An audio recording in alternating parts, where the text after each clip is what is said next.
Gorgeous day. Let's hope it's a decent day. It might bring. Oh, I think he just went live. Man, that took forever. It doesn't normally take that long. I think we're good. So I'm about to check.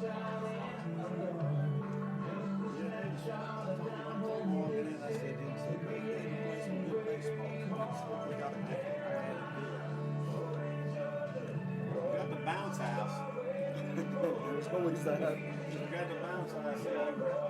Whoever acts like a clown, we can send him to the bounce house for the rest of the day. Nope, we're good. All right.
Good afternoon, folks, and thank you for joining us on a beautiful Saturday here in Aiken, South Carolina.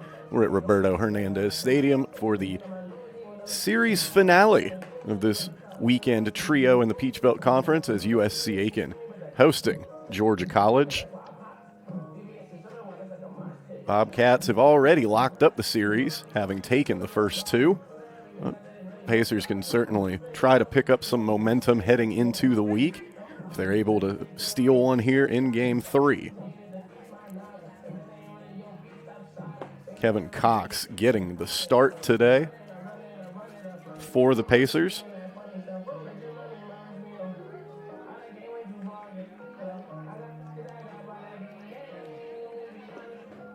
Cox with a record of 2-5 with a 5.89 ERA this season, a guy that head coach Michael Holder was really pleased with coming into the season because of his ability to sort of acclimate quickly after recovering from an off-season hip surgery to be able to be ready to get into this starting rotation. So plenty more big things expected out of the sophomore righty.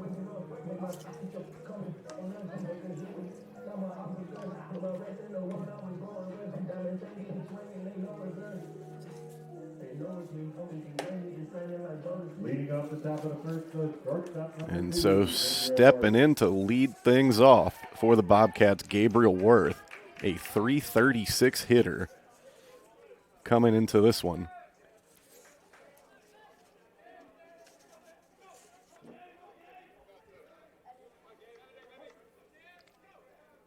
Cox will toe the rubber, and we are underway as that one will be bounced slowly to second base. Backhand throw on the way. One pitch, one out. Does not get much more efficient than that. A good play over there by Cade Balknight. And we talk about Kevin Cox being a guy as a sophomore with lots of big expectations for the rest of his time here. Balknight, a true freshman, was one of two youngsters that Michael Holder singled out specifically before the season started, just about the potential to come in right away and make big things happen for this team. Also up and hacking is Brandon Bellflower. And when you got a .398 average this late into the season, you feel free to take as many of those as you want to. Might have gotten a speck of dirt in the eye there. He'll get the 0-1 from Cox. Bit low and outside there.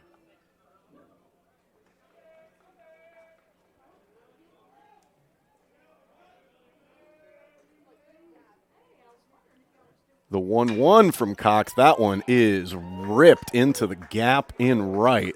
That'll be at least 2 for Bellflower, and he coasts in safely.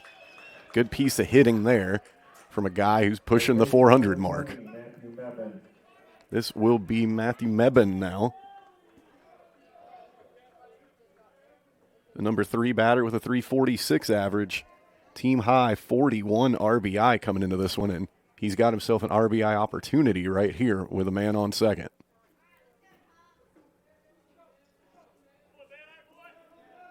Shed some equipment there for Bellflower. Mebben watches strike one.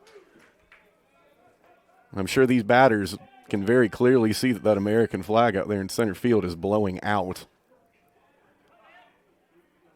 Maybe ready to put a charge into one and see how much help they can get from the breeze. A long look there at Bellflower. Comes inside.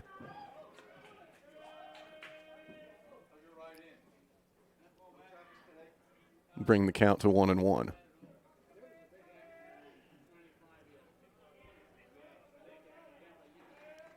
1-1 from Cox. Hangs, and a good stab made there at third base. Good job by Bellflower, too, to get back to avoid being doubled up. Doom Dennis over there flashing the glove. Another youngster that we'll talk about, redshirt freshman, came to Aiken from Bishop, England.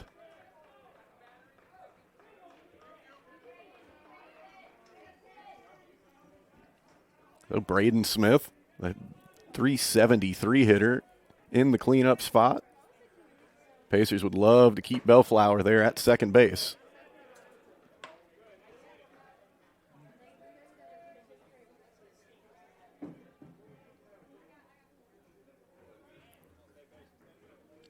Evan Cowan awaits on deck. The 1-0 from Cox. That one is bounced over toward the first baseline and foul.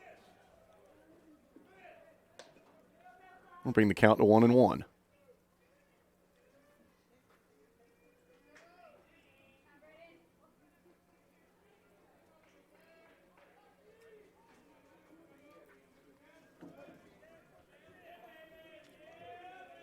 Smith, 31 RBI of his own for the season. This one, he tries again on that first base side. It is scooped up. The flip over to Cox. No harm, no foul after the double. And Cox able to hang a bagel on the scoreboard.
Time for the Pacer offense to get its first cracks at bat.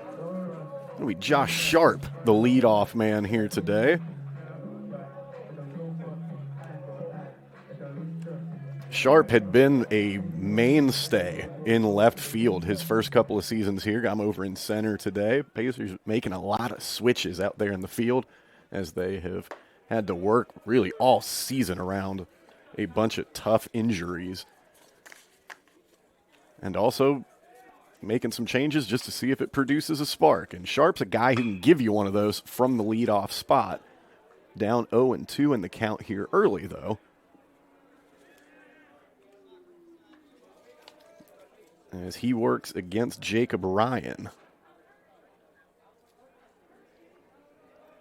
Ryan, the right-hander with a 5.73 ERA, but a 5-1 record. These Bobcats know how to give their arms some run support. The 1-2 poked back up the middle. This will need to be a big throw from short. It sails, but he does get the out. Nearly pulled his man off the bag. Right fielder number 8, Luke Parker. So that'll bring up Luke Parker.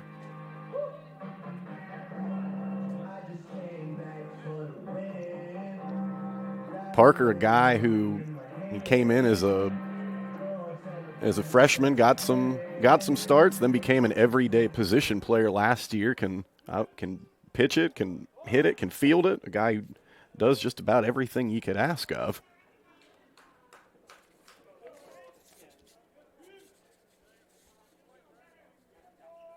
This is start number 11 of the season. He's looking at a 1-1 count here from Ryan. Capers Molinaroli waiting on deck. This one fouled right back to us.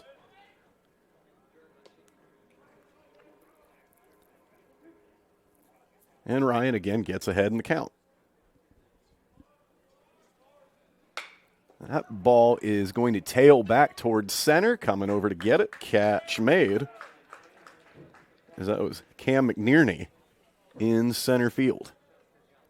Catcher number 34, Capers. So that will bring up Molinaroli.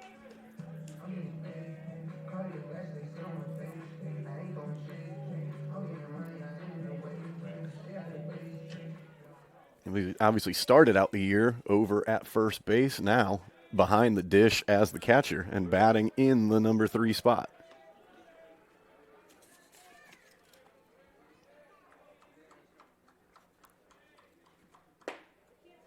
Watches that one miss low. Molinaroli, a 367 hitter, and been a mainstay in that starting lineup this season, and with good reason.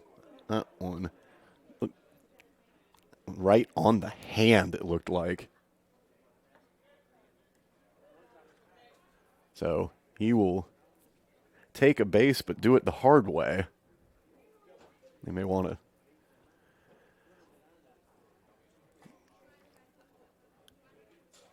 take his time. And as he'll make the jog over there, stretch out the hand a little bit.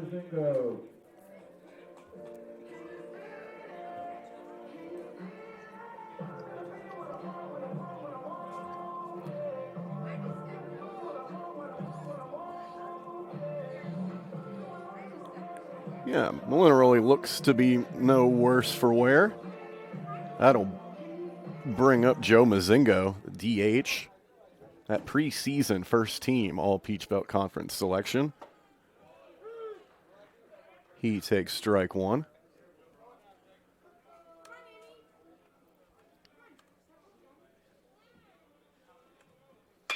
That one has a charge into it, going out deep center field, but the catch made. Big time play from McNearney, who certainly got his money's worth in the bottom of the first. So a loud out there off the bat of Mazingo. And that'll send us to the second. Scoreless here at the Burt.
Evan Cowan. This will be Evan Cowan leading things off in the top of the second for Georgia College. Nothing here in the early going at Roberto Hernandez Stadium. This is the start of some back-to-back Cowan action for the Bobcats. Evan will lead off the inning. Mitch will be up next.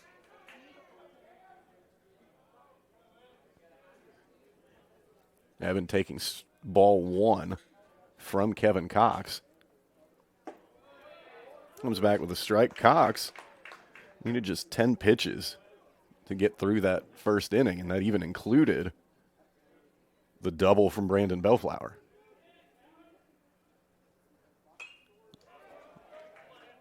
And fouled back into the netting.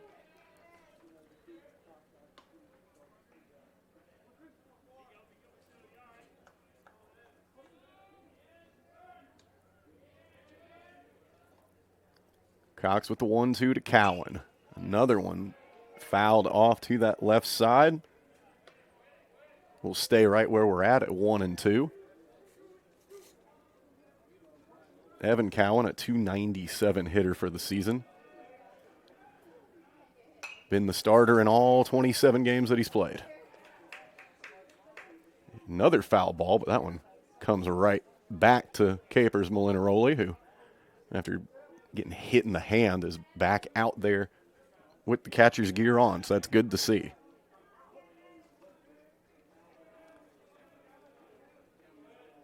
Another try at the 1-2. That one is pulled down the right field line. Sliding, not able to make the catch. Parker was on it until the end, and it just got away from him. Great effort there on it. That was a tough one to get to. But it'll be a double for Evan Cowan. Now a chance for Mitch Cowan to drive him in.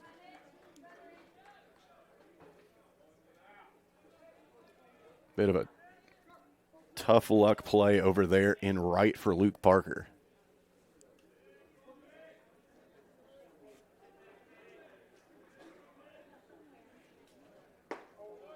Mitch Cowan, a .291 hitter for the season as he watches ball 1.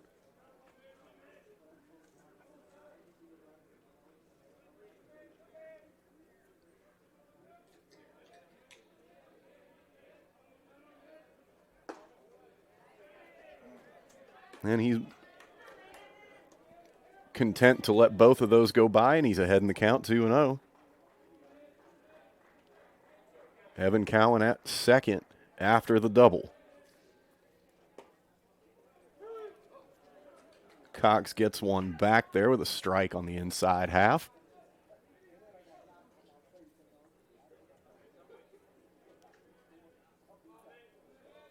A breezy one at the Burt today. That one hit right back to Cox, gets under the glove. This will be a tough throw from second. And that one is legged out by Mitch Cowan. Evan Cowan makes it over to third. Good job by Balknight to scoop that one up. Second baseman, number 8, Mason Poole. But Cowan was already well on his way to an infield single by the time Balknight was able to get the throw off. So this will bring up Mason Poole, the second baseman. Runners on the corners here, nobody out. Poole, a .308 hitter. Not a lot of gaps in this Georgia College lineup.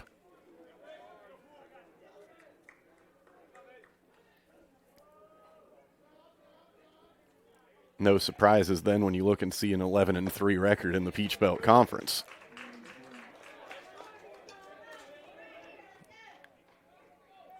Cox gets ahead in this count, 0-2. Poole, the number 7 man in the order.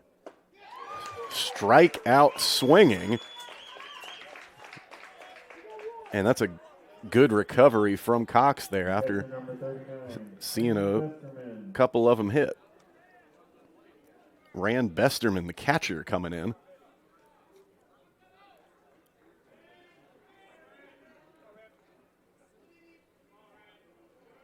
And a chance here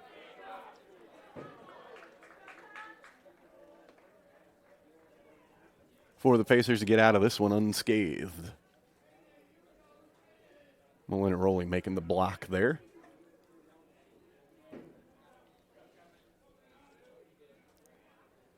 He'll go and check on Cowan number 2, we'll say.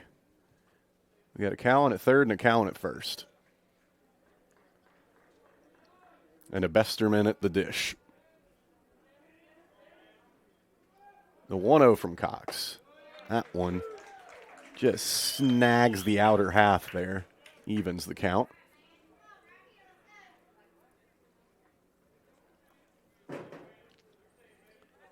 A good left to right breeze right now. Might have made that ball off of Evan Cowan's bat a little tougher to catch up to for Parker over there in right. And the mic quality in here is pretty good. You can probably hear the rustling papers as the breeze comes into the into the press box window. The 1-2 struck him out. The throw, not in time.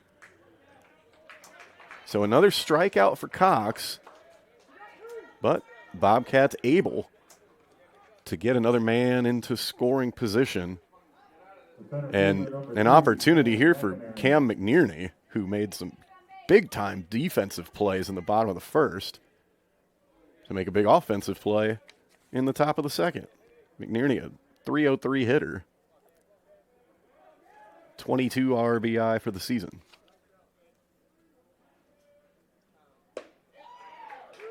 He'll watch strike one. It's been a good couple of bounce-back batters for Cox after the back-to-back Cowan knocks. One fouled back to us. And Cox and the Pacers are strike from getting out of this thing.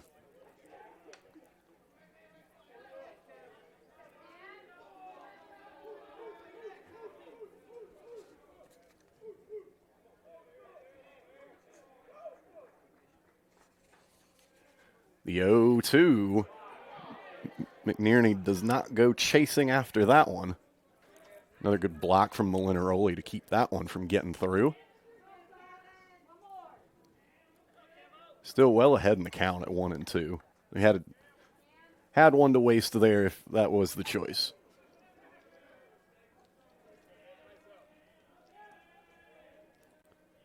The 1-2 from Cox. High and inside a little bit.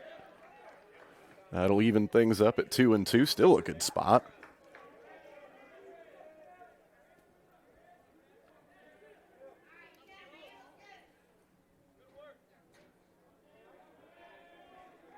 The 2-2 to McNearney. Fouled back. Everybody stay put.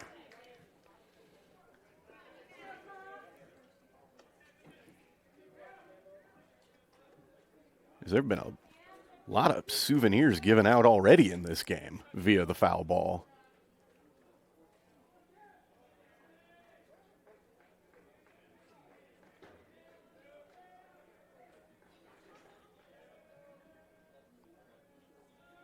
The 2-2 again, and it's a full count now.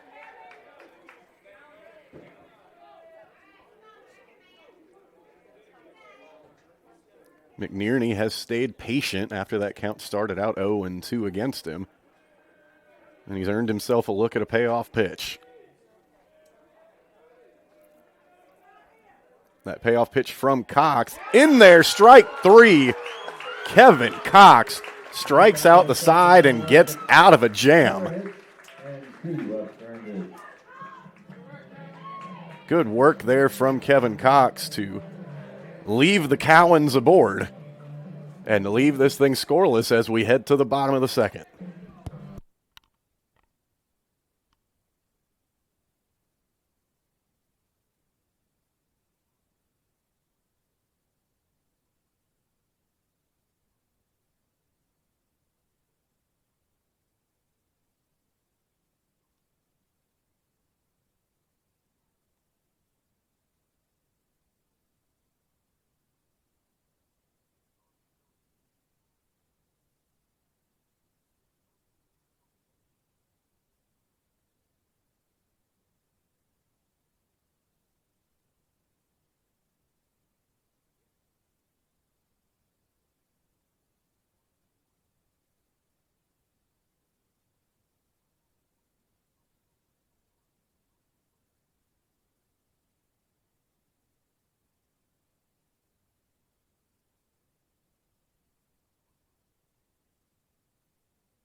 Graves. Dalton Graves, the first baseman, will lead things off here in the bottom of the second for USC Aiken.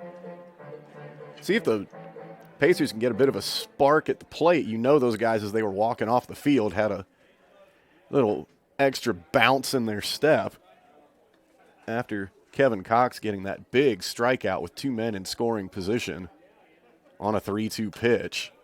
1-1 here to Graves after the foul ball.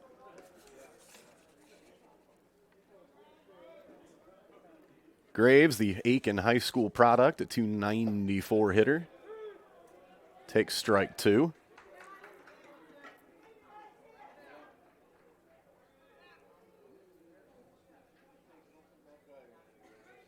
And here comes the 1-2 from Ryan, fouled off.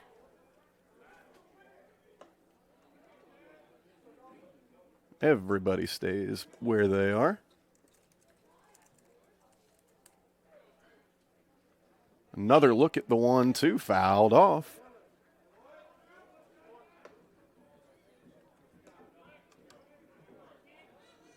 Dalton Graves, a 2021 signee. Swing and a miss there at strike 3, though, and Ryan gets his first out of the inning. Shortstop number 41, Jack Hobson. Jack Hobson, the shortstop, stepping in. Hobson making his 13th start of the season, fouls that one off for strike 1.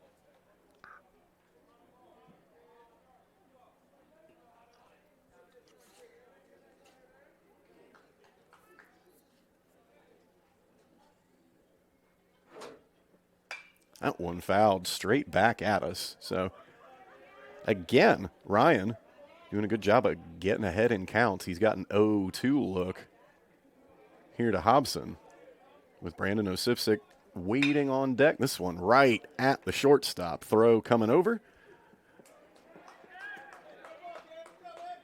Braden Smith had to reach a little bit for it, but still The left fielder number 33. an easy put away on the throw from Gabriel Worth.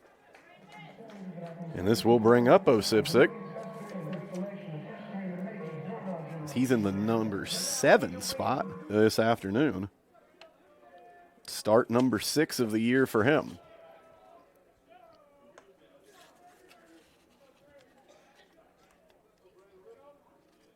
Osipsik, a junior by way of USC Sumter.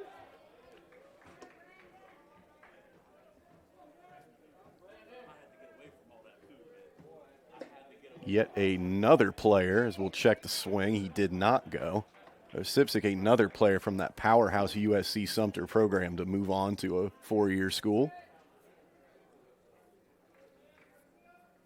The 1-1, this one skied into left. Evan Cowan will settle underneath it. And that is out number 3, a quick inning for Jacob Ryan and the Bobcats. That'll send us to the 3rd. Still scoreless here at the Burt.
Top of the third. Top three here at Roberto Hernandez Stadium, USC Aiken and Georgia College. Scoreless. Gabriel Worth stepping in, the leadoff man. It's come back to the top of the order to face Kevin Cox, who struck out the side in the previous inning.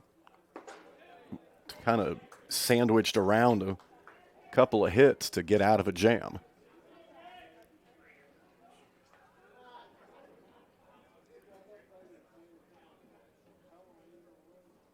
That one is fouled off.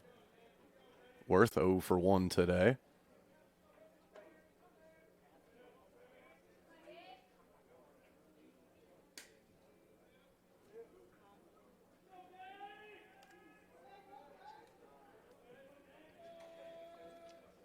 Worth fouls another one off.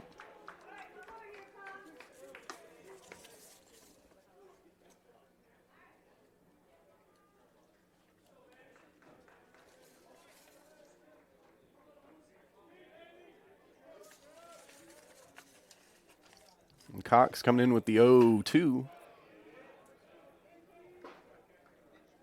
Spoiled by Worth.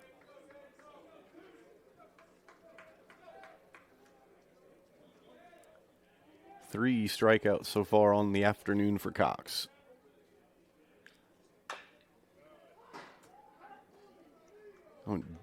Banged off of the dugout roof, and it'll remain 0-2. That ball may be out of commission now after a decent scuff.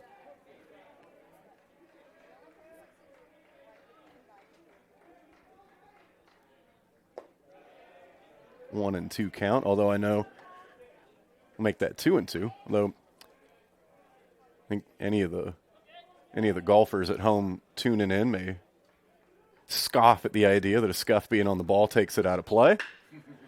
That one, a hot shot to short. That one kind of ate up Bach Knight a little bit. He had to dive to it, and it came in on him. So that'll put Worth aboard. And up comes, and score that one an infield hit, and I think rightfully so, Brandon Bellflower, who smoked a double into right center in the top of the first.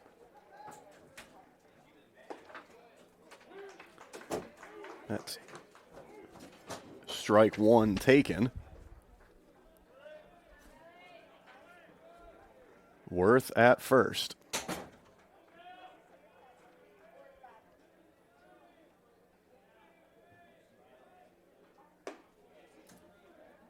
One outside, 1-1 the count. Another beautiful day to be out at the ballpark. We've had as good of a weekend as you could ask for out here. And I know the USC Aiken and Lander softball teams over across the street are also very much enjoying having a nice couple of days to play after some of the recent turbulent weather we've been having in the area. Not to worry, our annual Masters Week tornado will be here before long.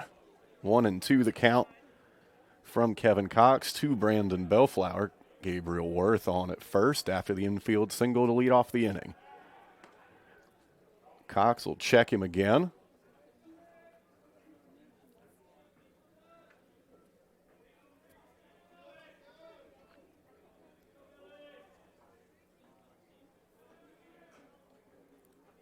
And again.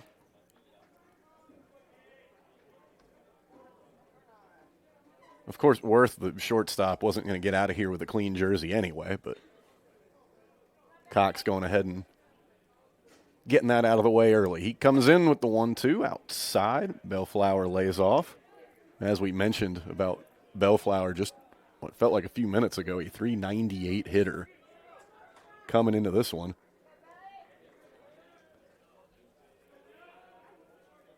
Wind blowing straight out as he fouls that one back.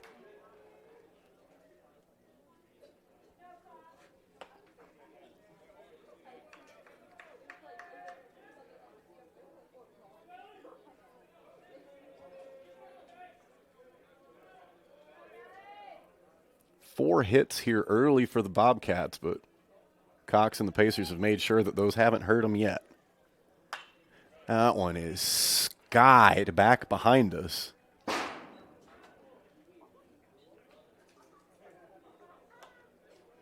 And a little thunder on the roof there.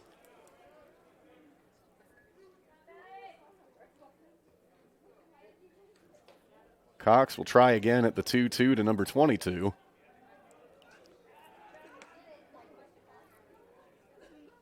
Never mind. We'll check on Worth one more time.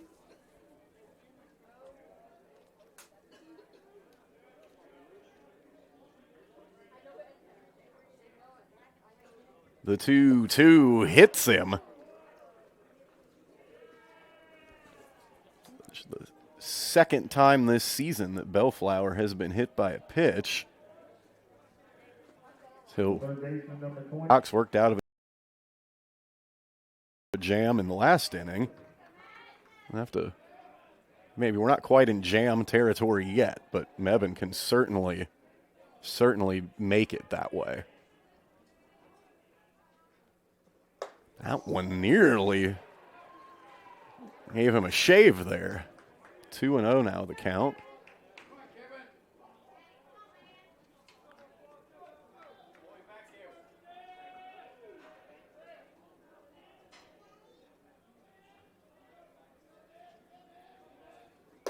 Another one inside.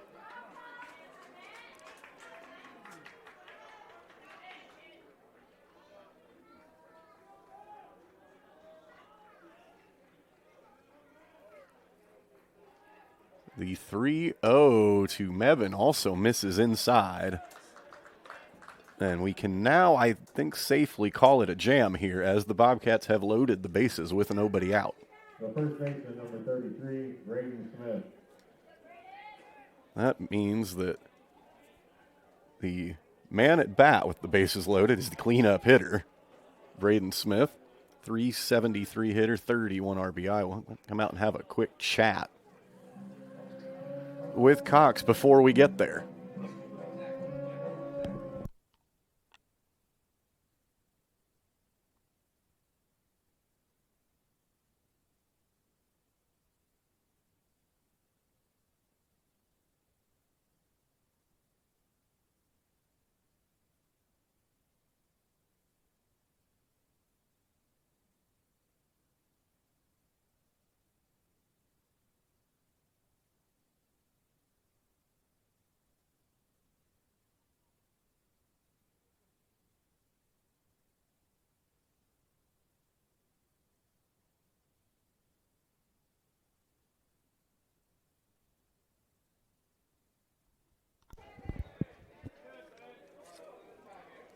Conference over. Time now for a meeting between Kevin Cox and Braden Smith. Bases are loaded, full of Bobcats, here with nobody away in the top of the third. And that one misses outside. That's been a few misses all in that same spot over the last batter and change. Make it 2-0 now.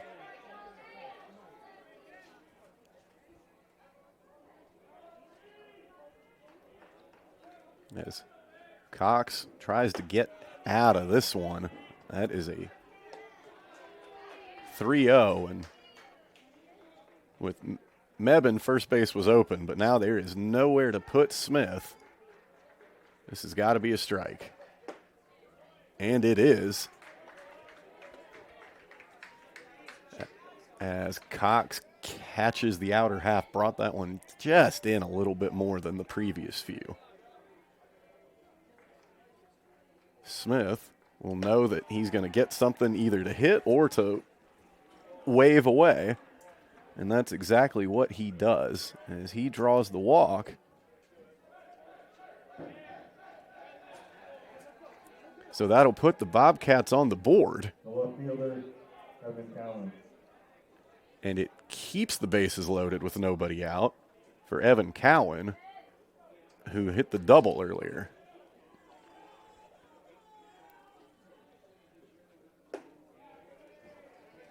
Ball one taken. Cowan had the double there down the right field line, maybe a little wind aided too to add to Luke Parker's sprint. That one low.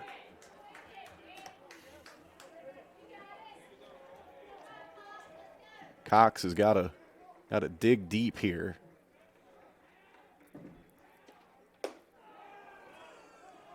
As it's got to feel like it's been an eternity since he's thrown a couple of strikes.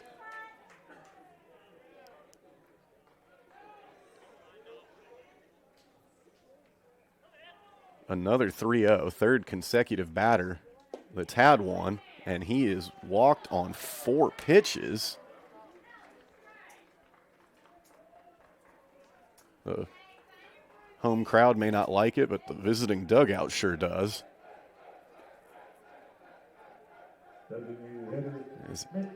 It is now a 2-0 ball game. Bases still loaded. Still nobody out. Looks like we'll have another chat here as Capers Molinaroli's going to take the slow stroll up to the mound to give Kevin Cox a little reassurance. I think here Cox already up to 61 pitches in this one.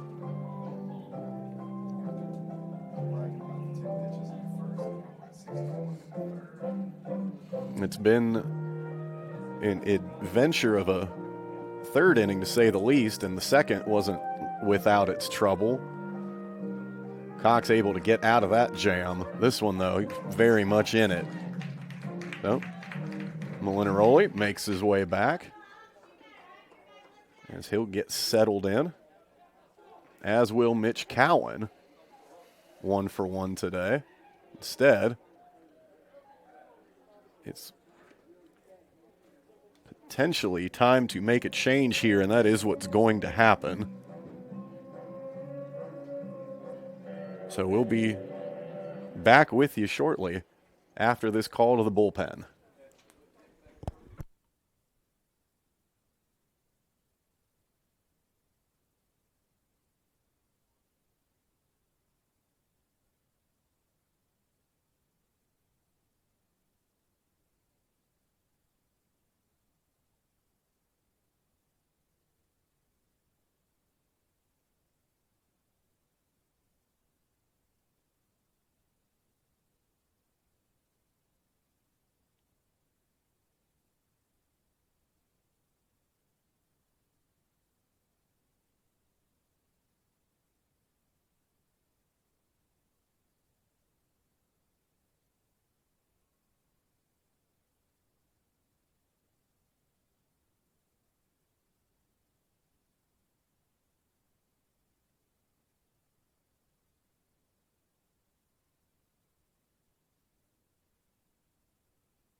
Couple more warm-up pitches upcoming for Derek Espinoza, who comes in from the pen to take over for Kevin Cox.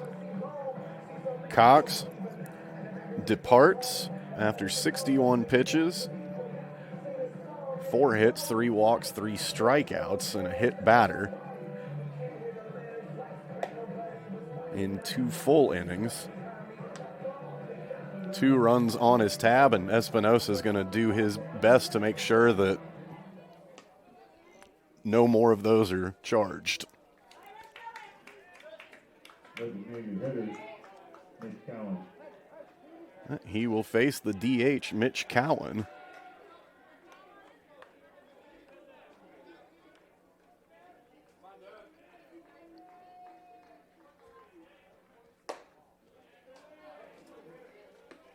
Espinoza, sophomore righty, made 12 appearances last season.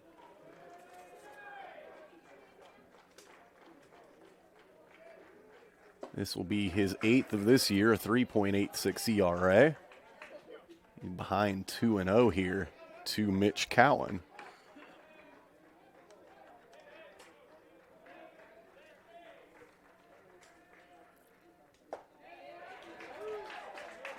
The 2-0 right in there for strike one. Sacks are packed here for Cowan. 2-2 the count. Espinoza evens it up.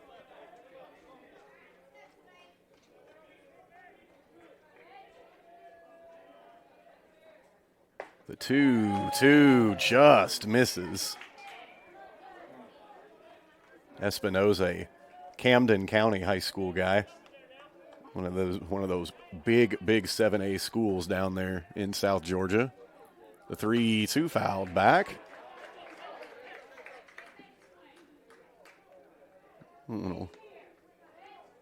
Get back to the grass.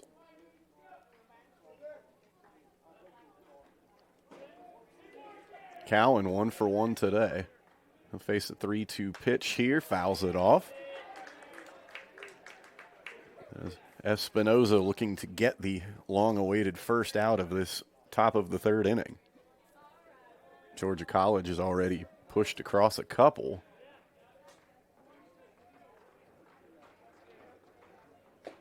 That one foul tip into the glove of Molinaroli. A strikeout to start things for Derek Espinoza.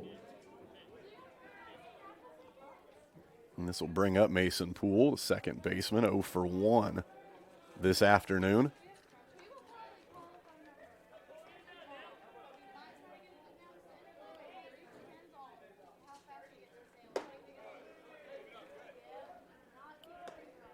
Molinaroli tried to make that one look a little closer than it was. Home plate ump not buying it. 1-0 the count. That one a little high.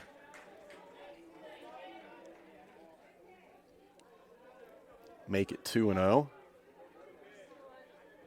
All three Bobcat runners taking their leads. That one is fouled off. One may catch the hill over there. Back behind us. 2-1 the count.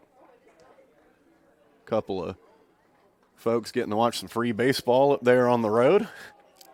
Got the chairs out. 3-1 the count as that one comes high and inside.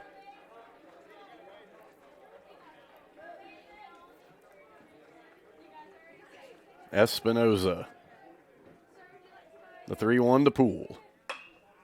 That is lifted into left. It's a long run over there, and it's made. Osipsik. Osipsik makes the snag. As we've mentioned, that left to right breeze, he was charging over there down the line, and that ball started to come back in on him. From that breeze, he makes the sliding catch.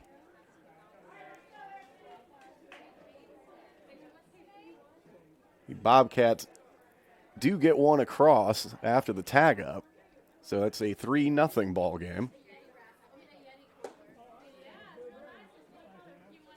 As Espinoza will now pitch to Rand Besterman.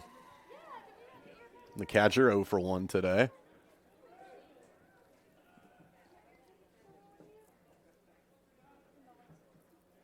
But if Espinoza is able to depart, having just allowed the one run on the tag up, then feel like a pretty solid escape.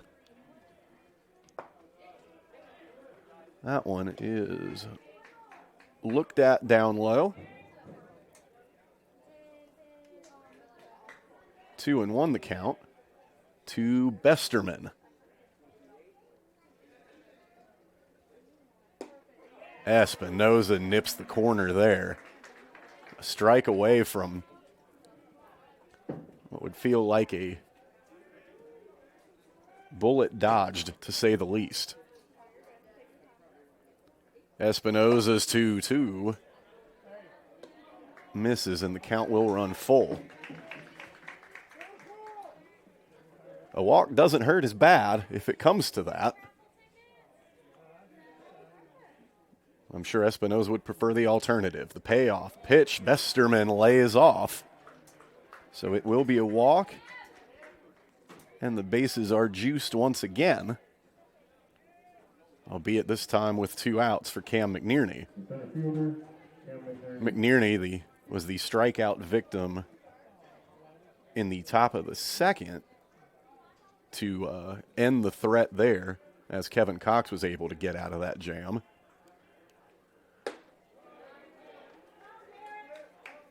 But another opportunity here for McNearney with some guys in scoring position.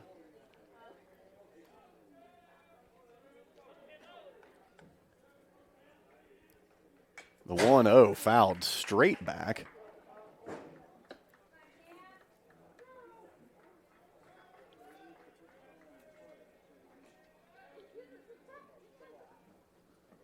The AOPI raffle crew didn't even flinch at that. They are professionals down there.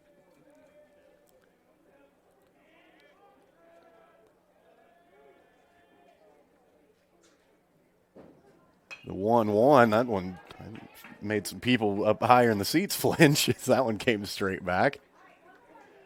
1-2, Espinoza again is a strike away from getting out of this thing.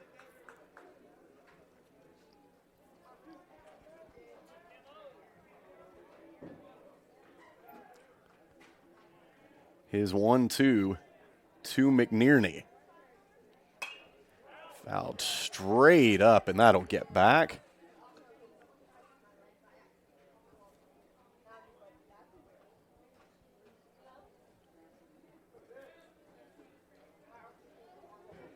As these teams seem dedicated to testing how many baseballs we've got in this stadium. Another try at the 1-2, just gets a touch of that one, fouls it back. McNearney in spoil mode on that one.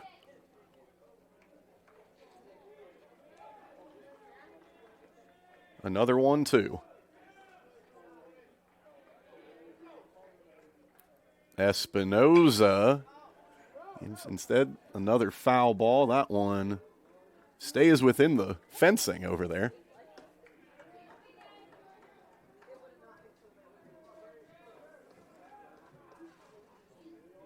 The old spot where the red shirts used to sit and go chase down the foul balls. Another 1-2. This one swung on and missed. The strikeout for Espinoza. A fist pump there, and with good reason, as he inherited loads of trouble. But a sacrifice fly pretty much is all that comes of it. So it's a 3-0 ball game. But again, I think Pacers have to feel encouraged after only that one run came across there once Espinoza came in. Pacers still looking for their first hit of the game, and they will get their next cracks at it here in a moment against Jacob Ryan.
Doom Dennis, the leadoff man here in the bottom of the third for the Pacers, who trail this one 3-0 to Georgia College. Series finale here on this beautiful Saturday in Aiken, South Carolina.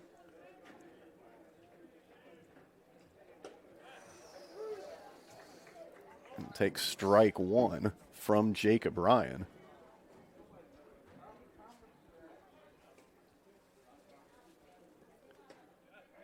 Who needed just 26 pitches to get through the first 2 innings.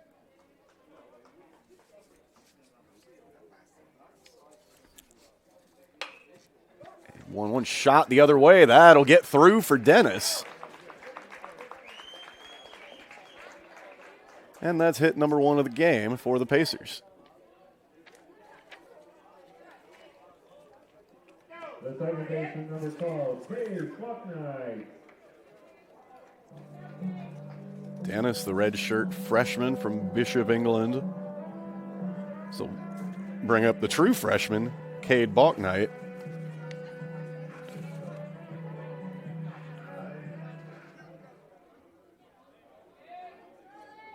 The Batesburg-Leesville product. He goes and sets down the bunt, and it's a hard one at Ryan. Ryan gave just a glance to second before making the throw over.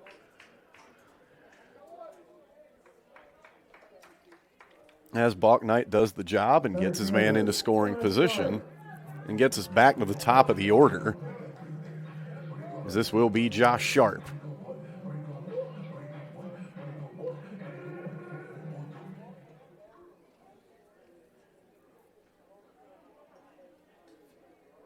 One away for Sharp with Dennis on second. Ryan gave Dennis an extra look there before coming in and missing inside.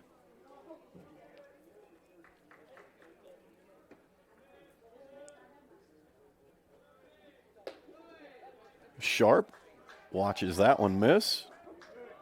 In a good spot, ahead in the count, 2-0. Luke Parker on deck. Ryan again misses inside. And Sharp in command here.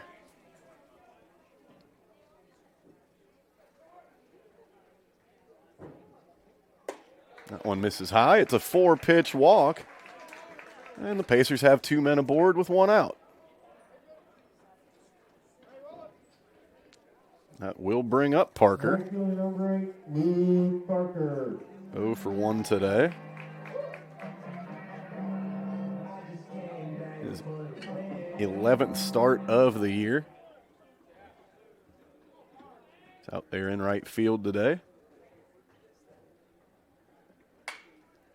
And he shoots one foul up the right side.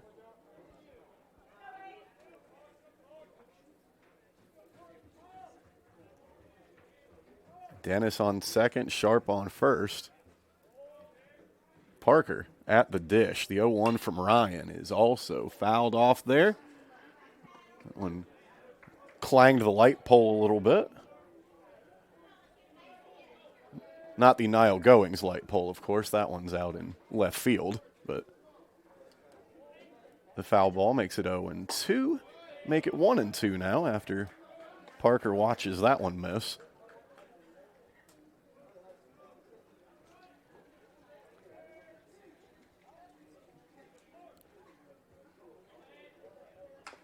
One is just got enough of that one to slam it into the dirt.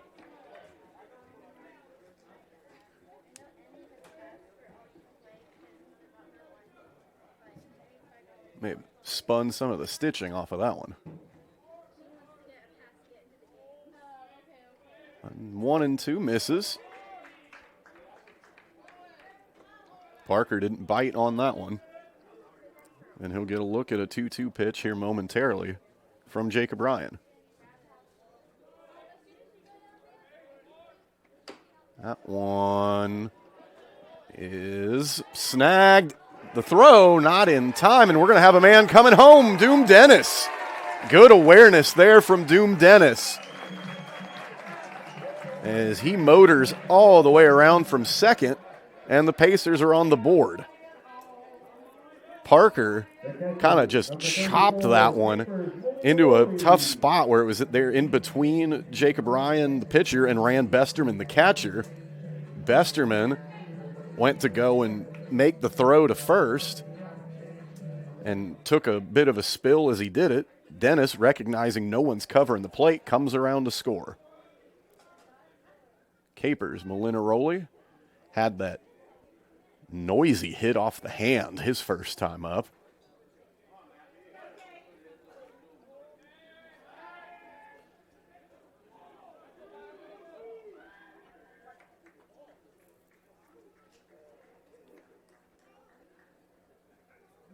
Runners on first and second, one away.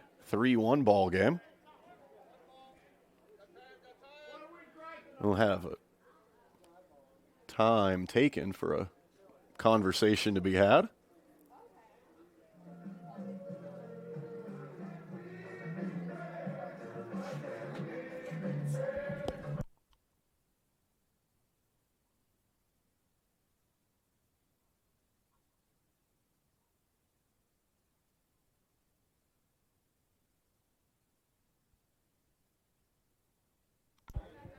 A brief discussion, I believe, about that previous play, which was a bang-bang situation at first. Molinaroli, where's another one? This one, fortunately, in a meaty part of the arm and not off of who knows how many of those tiny bones in the hand. And now, after the Pacers faced a difficult stretch of bases loaded baseball in the top of the third, have them juiced here. Maybe nobody you'd want up here more than Joe Mozingo in this spot. Mozingo takes kind of a sawed-off swing at that one.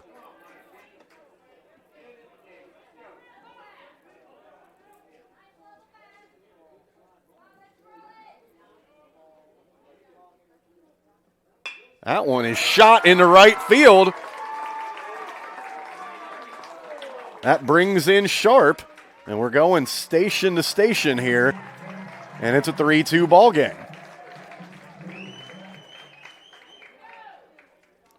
Mozingo with a knock. The first baseman, number 17, Dalton Graves. And they are still loaded, this time for Dalton Graves.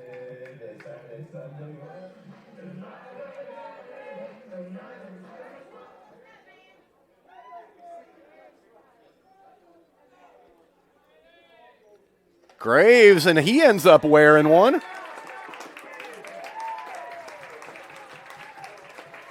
So Parker's in. Graves is at first. It's a tie ball game. And Jack Hobson's now up. Graves will have a chat with his high school head coach, Gary Aswell, over there at first base. And before Hobson can step into the box, we're going to have a quick chat on the mound.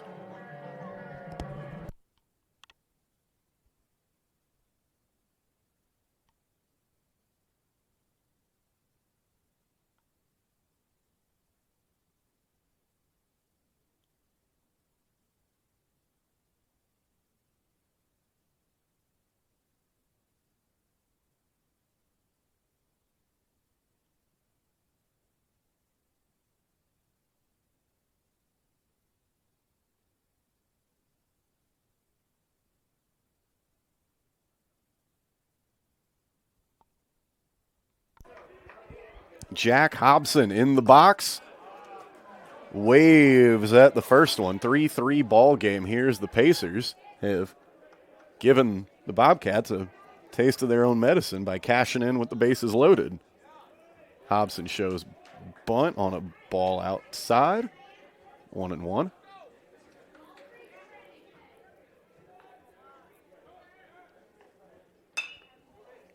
This one will get out of play. They get out of the. It's over the The short little visitors' bleachers over there on the other side of the dugout.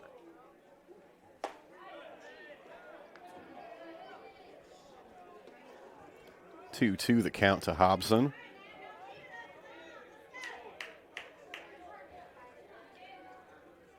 Here comes Ryan. That one close on the inside. Hobson able to back away from that one. And the payoff pitch is skied.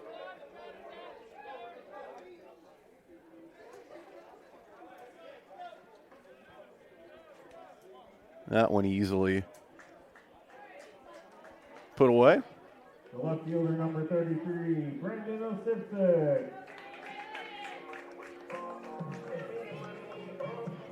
And that was about as high as I think he could have hit that to keep it still on the infield. Brandon Osipsik coming in, 0 for 1 today. A chance to put the Pacers in front.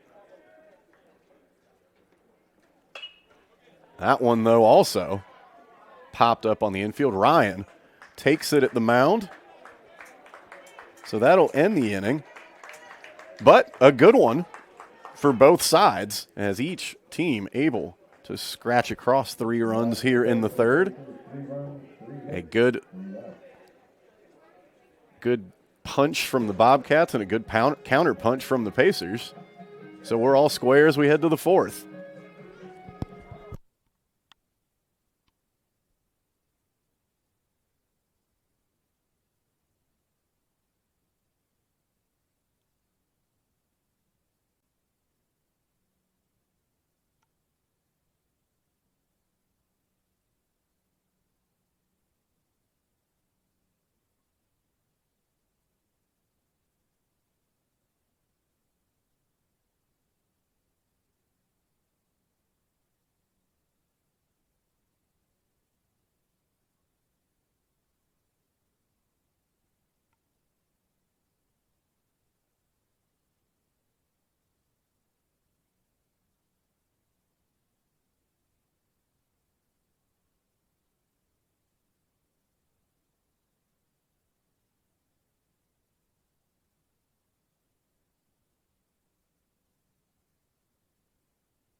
New ball game here as we head to the fourth inning at Roberto Hernandez Stadium.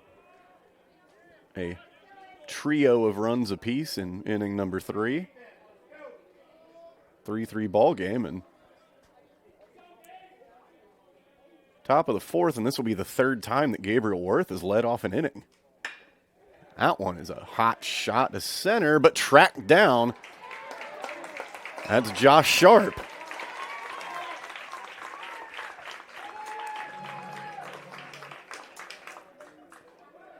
Nice catch in center by Sharp. One pitch, one out for Derek Espinoza here in the top of the fourth.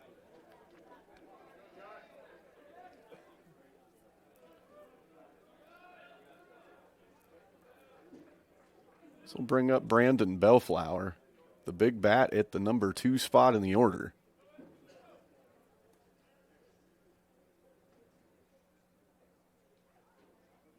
Espinoza gets him swinging at strike 1.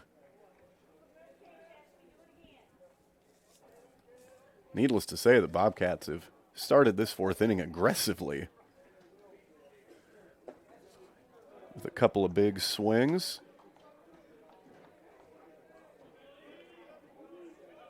Bellflower stays away from that one, though, make it a 1-1 count.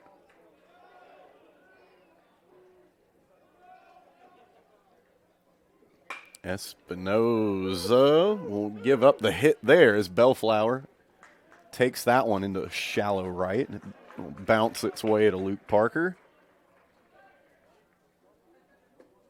The second hit of the afternoon for Bellflower.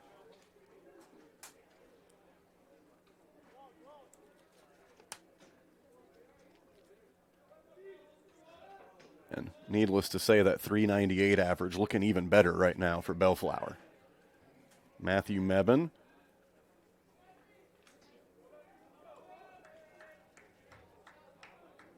One on, one out for the Bobcats.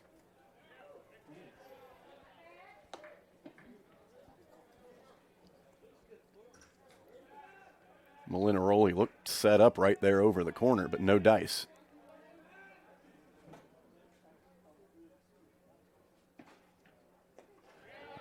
One gets away. That'll give Bellflower a leisurely jog to second.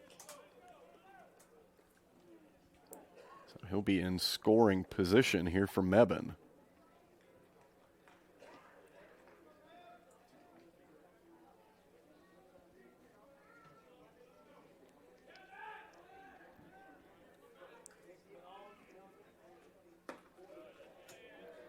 Mebane, though, looking at a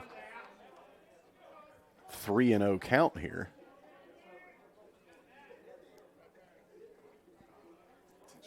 And we'll just go ahead and give him the pass.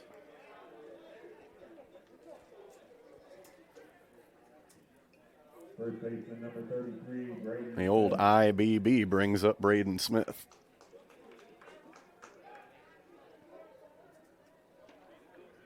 Oh for 1 start for the cleanup man.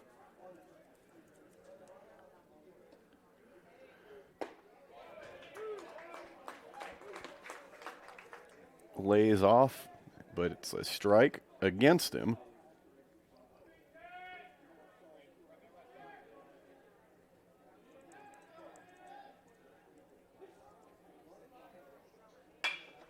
That one is hit up high into left center. We'll see who ends up with it. Both men collide. As that was Sharp and Osipsik over there, and that's a bad break there for what should have been the second out of the inning. Instead,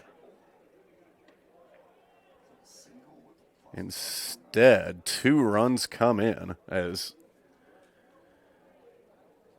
it looked like almost like speed skaters coming in one behind the other as they charged around the bags.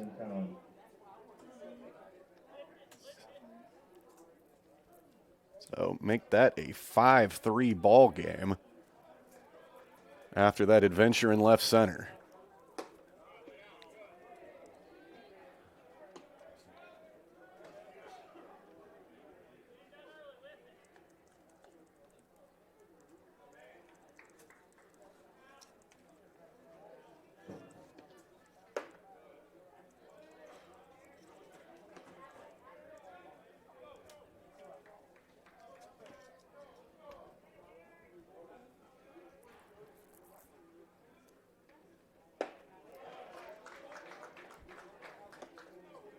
The 2-0 from Espinoza swung on and missed. Espinoza worked his way out of a jam he inherited in the third, and he's more or less inherited one here after the dropped fly ball on the collision in left.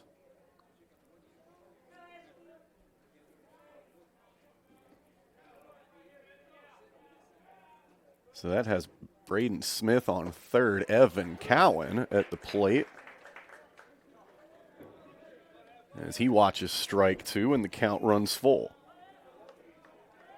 Cowan doubled his first time up.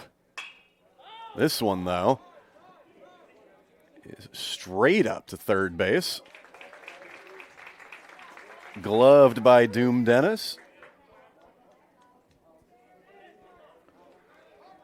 2 outs now here, top 4. 5-3 Bobcats ahead.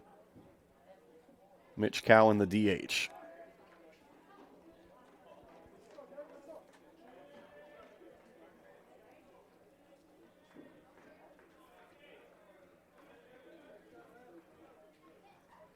First pitch, hacking. That will end up in shallow left, making the call this time.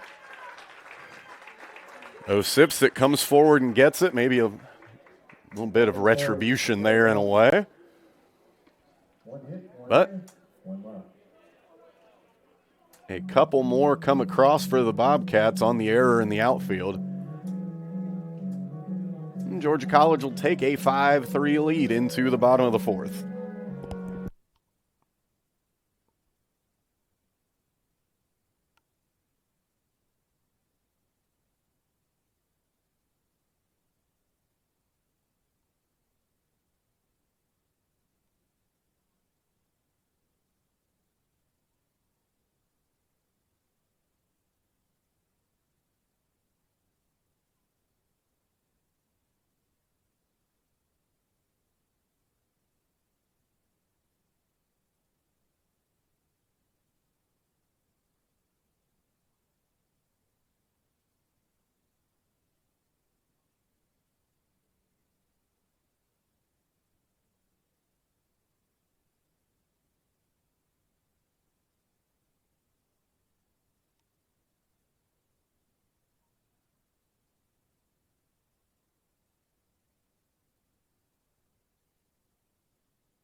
Doom Dennis leading things off here, bottom four.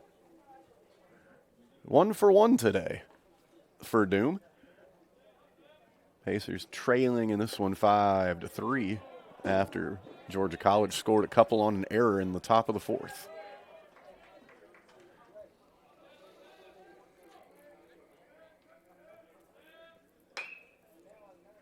One fouled down the line. On his horse to get that one is Cannon Frost. Good work there coming out of the dugout to get it. He'll take his time coming back, and I don't blame him. Strike 3 on the swing and the miss from Dennis. Out number 1 here in the bottom of the fourth. Second baseman number 12, Cade Bucknight. Second strikeout this afternoon for Jacob Ryan.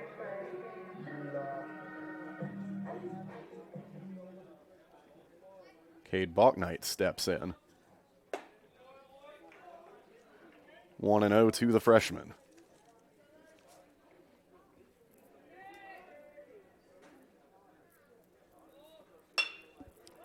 Bucknight sends this one over into foul territory and right.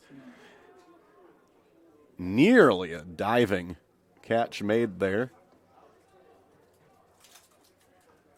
As that was a long run for everyone involved. It was Braden Smith, the first baseman, who had the best attempt at it.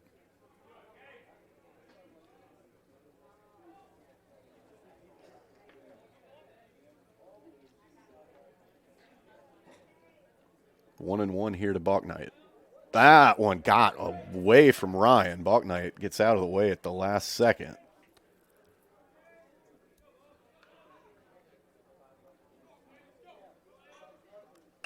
The 2-1, that's more like it. That was a T.C. Chen of a foul ball there by Cade Bucknight, and the old double hit off the bat. Someone out there listening will get the T.C. Chen reference, and you are who I am specifically broadcasting to today. The 2-2 to Bucknight. Again sent over there into foul territory, and again, good catch made in the bullpen. That's an out in banana ball. Not the case here, as Brandon Bellflower over there in right briefly gave chase to that one before it ended up with the guys in the pen. Another 2-2 here to Bucknight. That one smacked back up the middle. Good little bit of hitting there as Balknight kind of adjusted mid-swing to get to that one up high in the above the zone. The center fielder, Josh Sharp. That'll bring it back to the top of the order. Josh Sharp. As Balknight gets on the board with his first hit of the day.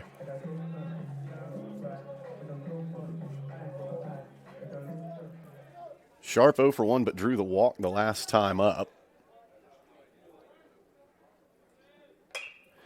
This one kind of stabbed at. It's going to drop in shallow left. Balknight, a bit of a tumble as he comes around second.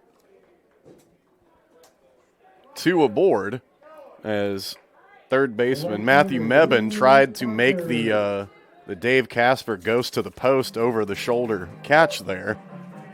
Nothing doing as that finds some grass in left. So, another inning here where the Pacers have had some things go against them in the top half of the inning and have battled back in the bottom half. This will be Luke Parker. A hit and an RBI to his credit today.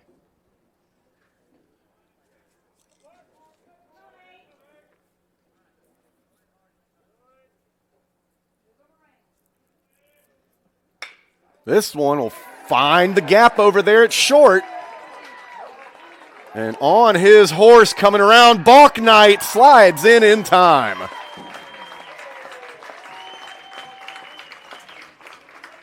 Parker delivers again.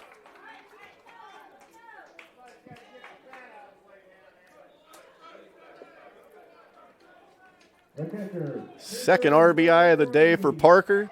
Balknight made the long run in from second, and the Pacers have made it a 5-4 game. 2 on, 1 out. Capers Molinaroli, who has got to feel like Jacob Ryan's picking on him a little bit. He's hit him twice. That one probably a welcome sight to see one thrown away from him.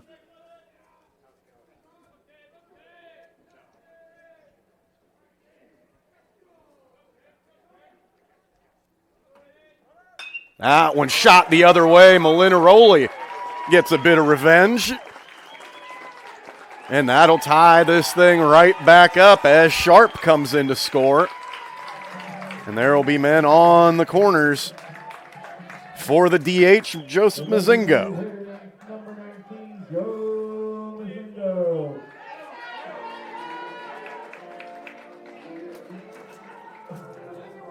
Molinaroli finally got a chance to hit a ball after being hit twice, and he puts a run on the board.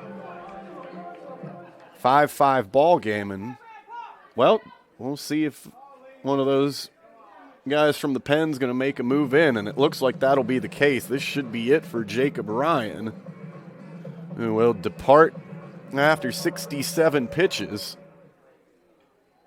So we will await the reliever. As a Sergio Flores saxogram is being delivered to the stadium as we speak.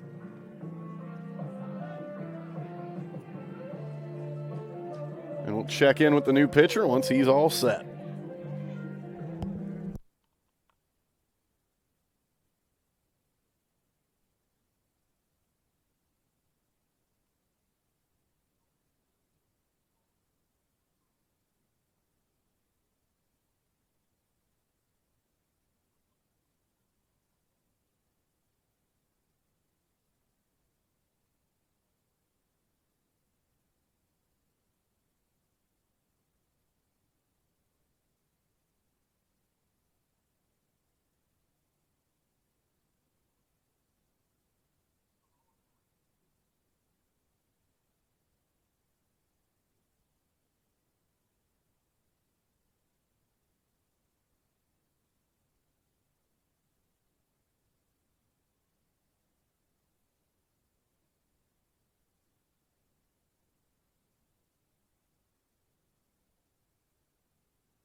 Joe Mazingo, the DH. He will look to rudely welcome Lex Kenny into the game from the Georgia College bullpen. That one a check swing foul ball. As that one moved in on Mazingo a little bit. Tie ball game, 5 apiece. Runners on the corners, 1 out. Mazingo off to a 1-for-2 start with an RBI today. It's off to an 0-2 start to this count after that foul ball. Get the winged insect away from the camera. Get out of here. Open air press box, folks. Gotta love it. We're not being taken over by bugs, I promise.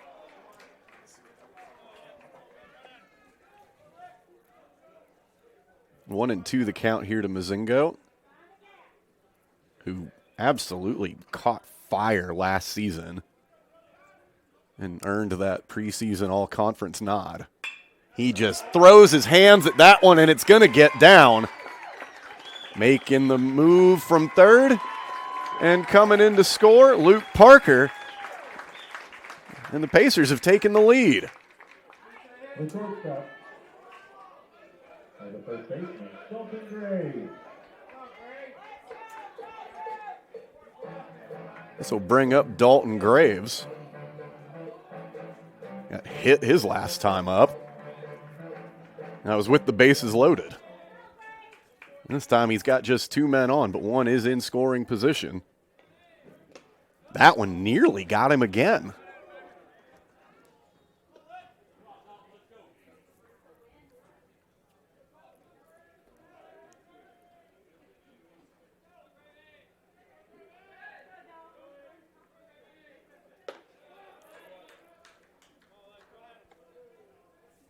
Two and 0 count to Graves as he gets his first look at Lex Kenny.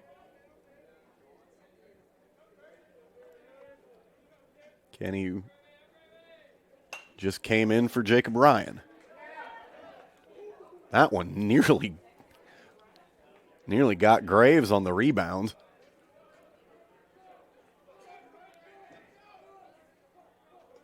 Two and 1 the count here after the foul ball. Kenny again misses inside. And a hitter's count here for Graves. As he'll either get something to hit or get a free base. Now he'll get a full count after fouling that one over toward first base.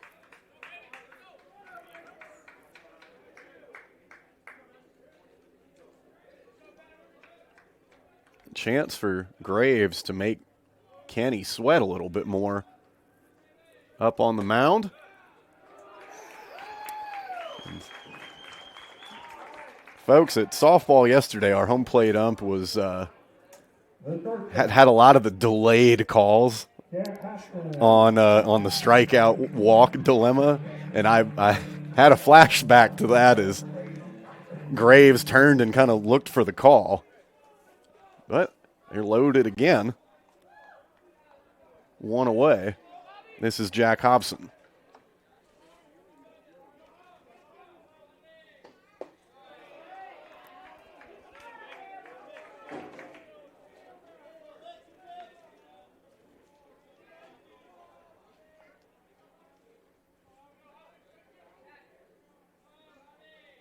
Kenny misses a good bit outside. Hobson, head 2-0 in the count, and may not be in any hurry to swing at anything as Kenny tries to get dialed into the zone. Brandon Osipsik up in the on-deck neighborhood. That one, check swing, foul ball. In close to the hands there. I wanted to just default and say that Osipsik's in the on-deck circle, but there's not an actual circle there. So the on-deck neighborhood doesn't have quite the same roll off the tongue, 2-2 as Hobson swings and misses there.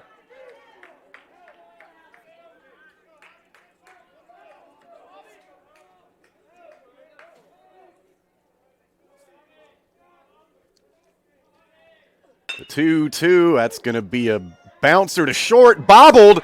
Everybody safe. Molinaroli comes in to score.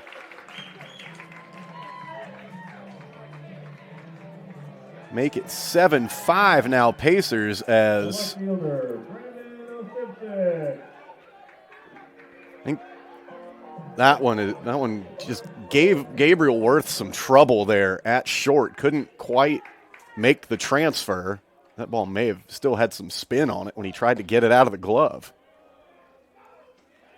So Osipsik comes in with a big opportunity here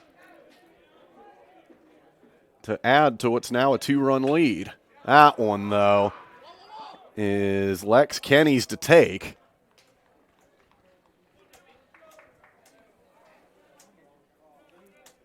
Two away. Here comes Doom Dennis.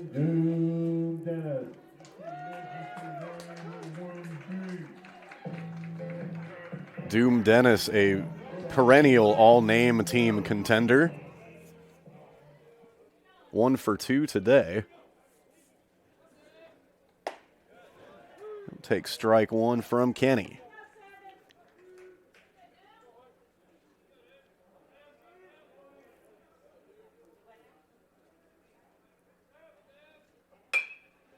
This one is going to potentially be a tough play at second. Transfer made. That'll get the out. Mason Poole, good job there to make sure he was on the mark, as that'll do it here in the bottom of the fourth. But Pacers put 4 more on the board, and they'll carry a 7-5 lead into the fifth.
Mason Poole start things off here in the fifth, as we've finally run into an inning that Gabriel Worth has not led off. This time it'll be Poole. And why not? He's the man who made the throw to get the last out of the bottom of the fourth. So he's got the bat in his hands to start the top of the fifth. Espinoza still on the mound for the Pacers. So that'll be in there for ball one.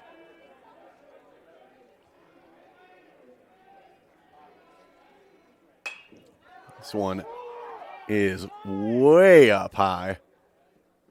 Dalton Graves at first.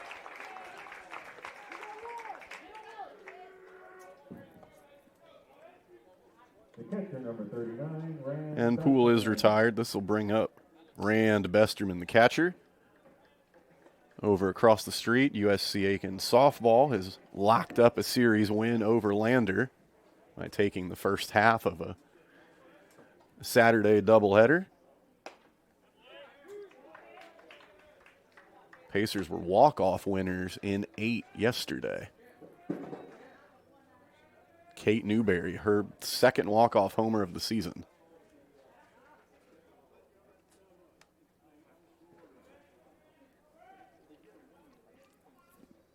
Besterman follows Mason Poole's lead. Will Graves get to this one too? Yes, he will. Center fielder number 3, Cam McNerney. Cam McNerney. Number 9 in the order, number 3 of the inning, as Espinoza looking to work through this one very quickly.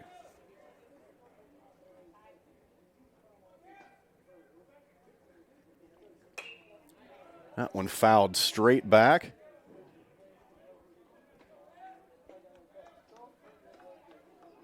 Give Dalton Graves a chance to take a breather after a couple of catches and over there at first base. Yo, one from Espinoza. That one fouled, and I think part of a piece of the bat maybe got into Molinaroli there. Guy, for the most part, hasn't been able to catch a break today. Been hit by 2 pitches, just wore a bit of that foul ball. But a big hit to his credit, so it's not all bad. That'll make the hand and arm hurt a little bit less when you can bring some runs across for the team. 1-2 to McNerney. Molinaroli tried to bring that one back into the zone.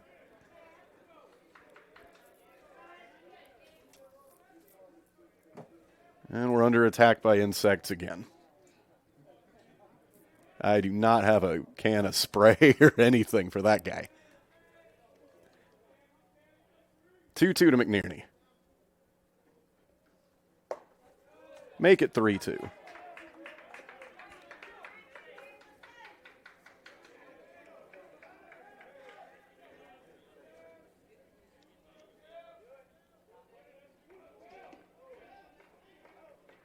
The payoff pitch is low. So McNerney earns himself a walk. And that'll take us back to the top of the order. Gabriel Worth. 1 for 3 today. Got eaten up a little bit by a ground ball to short in the last inning. A chance to atone for that here with a man aboard and 2 away. Nearly hits him.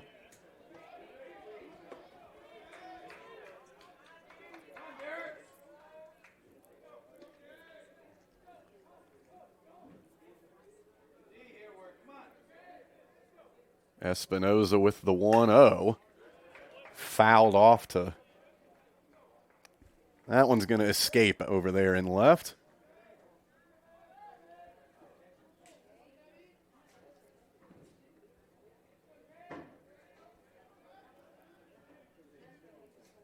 Not an opportunity for the bullpen guys to make a snag.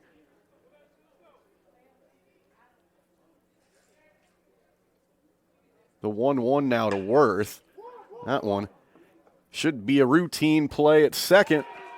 Throw in from Balknight, and that's the inning. A bagel on the board from Espinoza and the Pacers. So they'll carry their 7-5 lead into the bottom of the 5th.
Cade Bachknight in to lead things off here in the bottom of the fifth.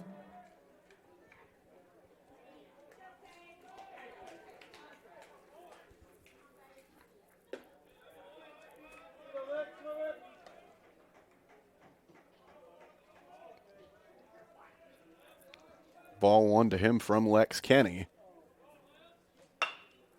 This one to short. Throw made. Worth. One away.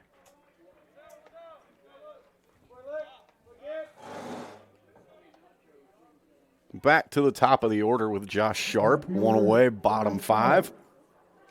7-5 Pacers lead.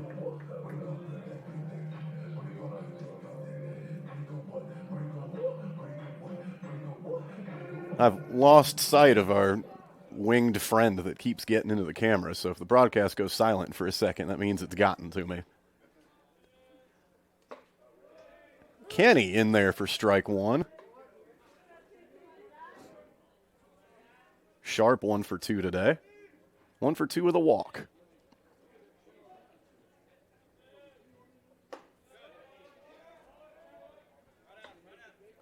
One and one count as he takes that one high and outside.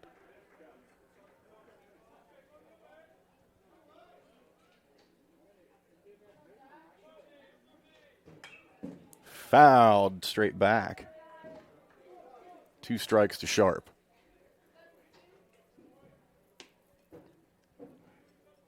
Pacers in each of the last 2 innings putting some runs on the board in the home half to respond after Georgia College had scored in the top half. Now an opportunity after putting a 0 on the board to add to the lead.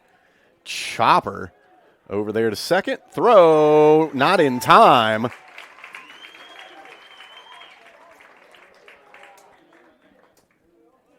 The wheels from Sharp. He's got his second hit of the day. As that one was a pretty hard chopper, and Poole was already deep in the infield as it was. The throw nearly in time. Instead, will go down as another hit for Josh Sharp. Luke Parker up. 1 on, 1 out.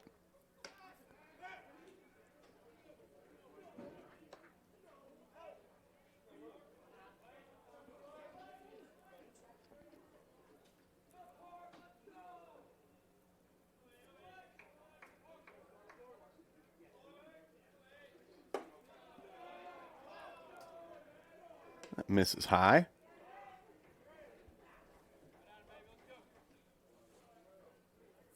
Parker 2 for 3 today with a couple of RBI.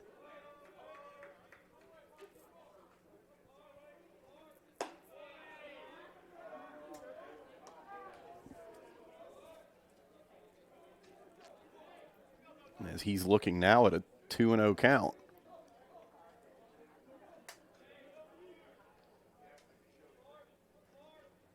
That one is smacked through the hole there. It's short, and this one may get to the warning track. All the way around from first is Sharp. Another rib for Parker, and it's an 8-5 ball game.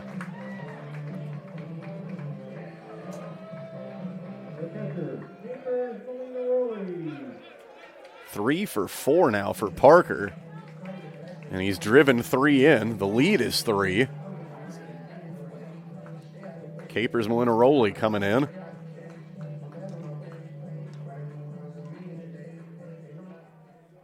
Had an RBI his last time up as he just kind of threw the head of the bat at the ball and poked it out in the right field. This one sent right over to Worth at short. He'll make the throw to first. 2 away. Parker stays put at second. And here comes Joe Mazingo. 2 for 3 on the day with a couple of RBI.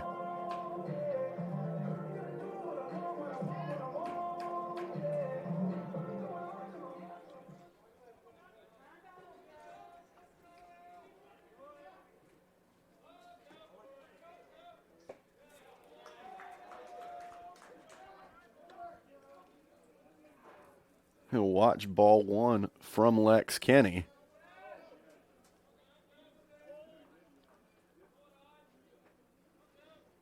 This one, oh my goodness. That was a hot shot right over there into the third base coach's box.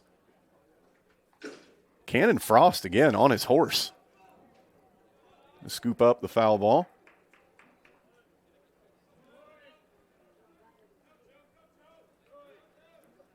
The 1-1 is pulled over into left. Waiting for it there was Evan Cowan, and that'll do it here in the bottom of the fifth. But another run comes across for the Pacers off the bat of Luke Parker. And it's an 8-5 lead as we head to the sixth.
Brandon Bellflower steps in. Lead off the top of the sixth against Derek Espinoza. USC Aiken holding an 8-5 lead here in the top of the sixth.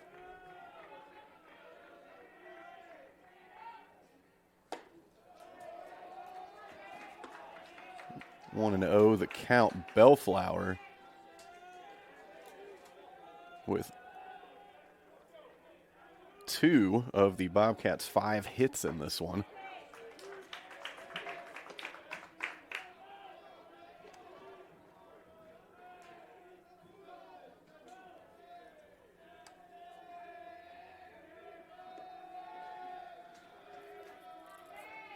The 1-1 from Espinoza.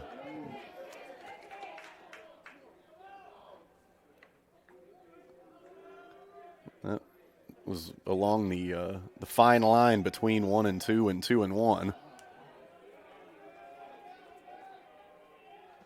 But it's a 2-1 nonetheless. Bellflower rips it to second. Balknight has time and makes the throw. Good job there by the youngster on a hot shot there to him. After knocking it down to gather himself and make the throw on target.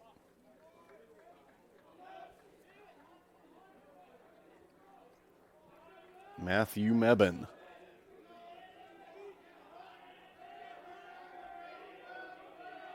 A deceiving 0 for 1 on his line today. It's 0 for 1 with a couple of walks.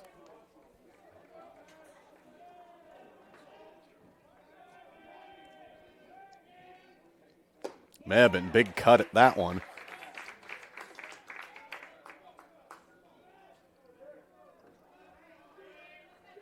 Quickly 0-2 in Espinoza's favor. Espinoza with the 0-2 laid off.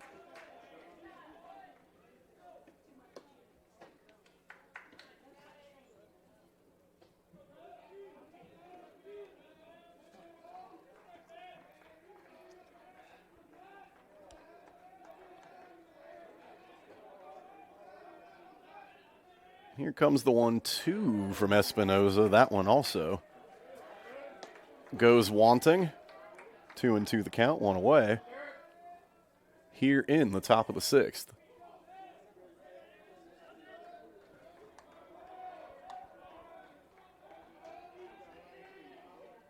That one pulled down the line. Cannon Frost at it again. As that one was nearly in on the hands of Mebane there, and he's yanked it down the line. Frost getting his steps in today, no doubt about it.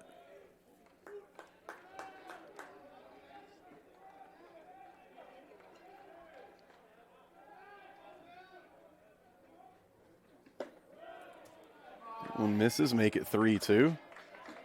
Of course, the camera angle does not show as Cannon Frost leaves out of the dugout and just goes charging up the dirt to go and pick up those foul balls. But I promise you it's worth the price of admission, as Mebane has drawn his 3rd walk of the afternoon as he fought back from an 0-2 count. The first baseman, number 33, Braden Smith. And he'll be aboard for Braden Smith.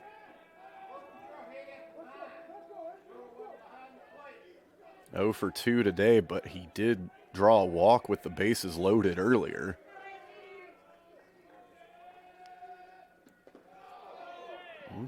Inside and short. Molinaroli takes care of it.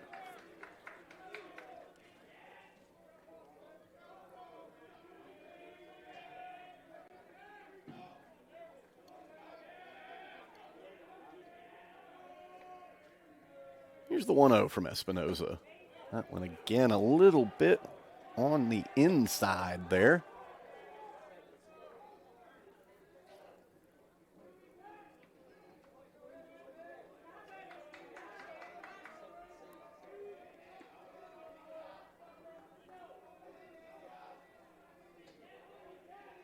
The 2-0 to Smith, big cut.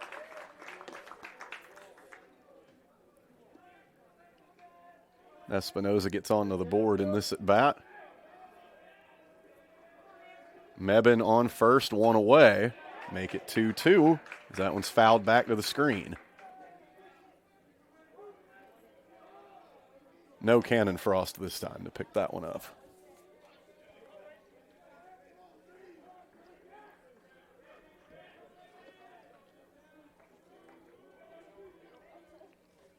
The 2-2 fouled just about to the exact same spot.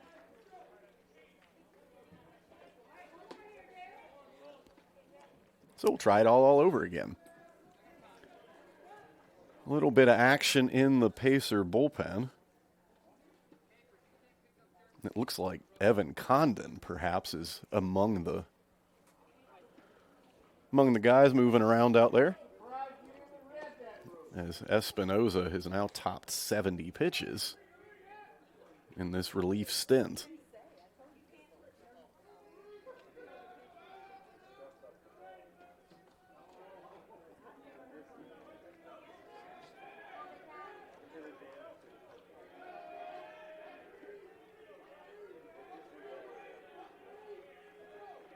The 2-2, that one will get through on the first base side. So 2 on. And 1 away for Evan Cowan. Left fielder, Evan Cowan.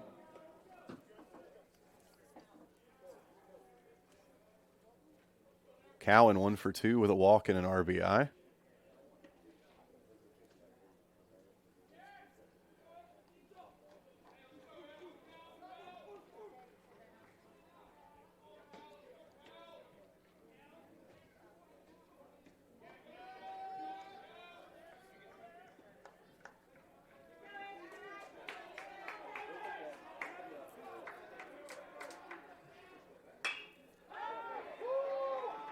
Into shallow left, coming up to get it, Osipsik.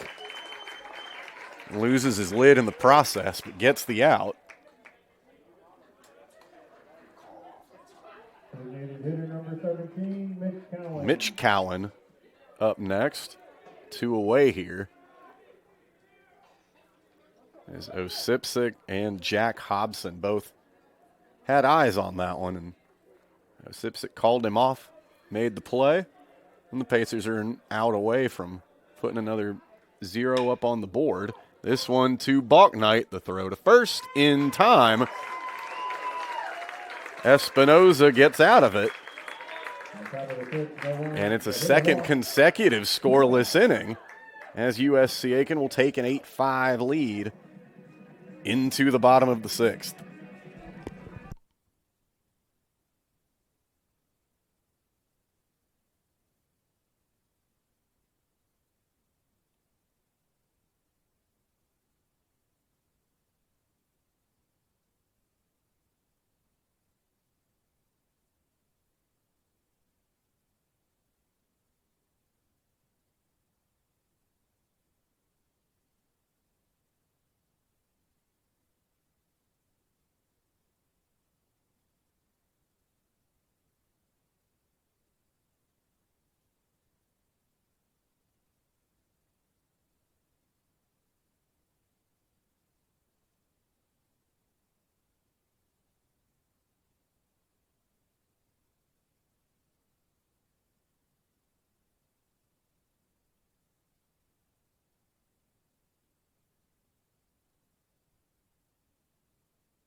Dalton Graves, the leadoff man here, bottom 6.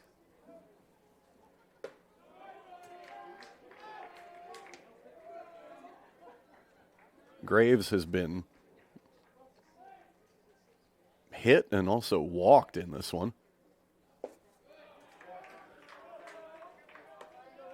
He's halfway to another one of those with a 2-0 count.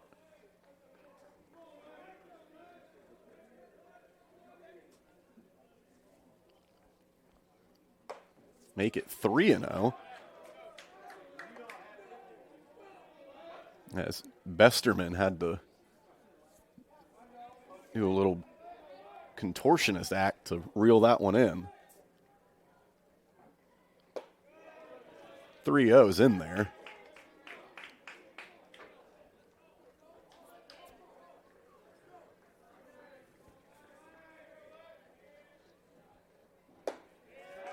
That one, though, not in the zone. Second walk of the day for Graves. That'll bring up Jack Hobson.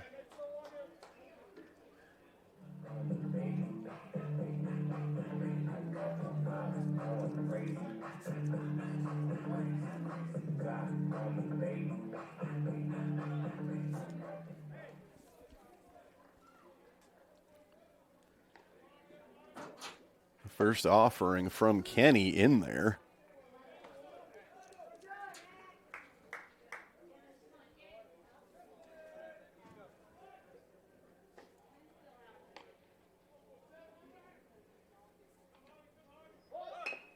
Tries to get the bunt down, but it's foul, so safe to say that will not be part of the equation anymore.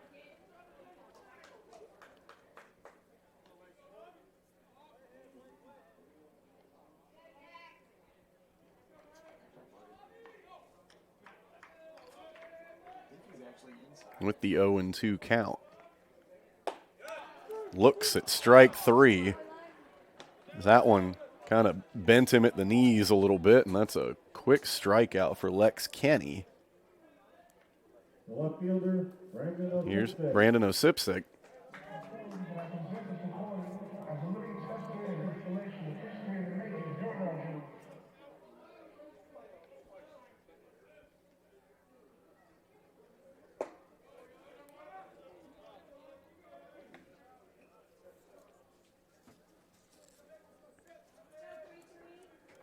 Sixth start of the year for Osipsik.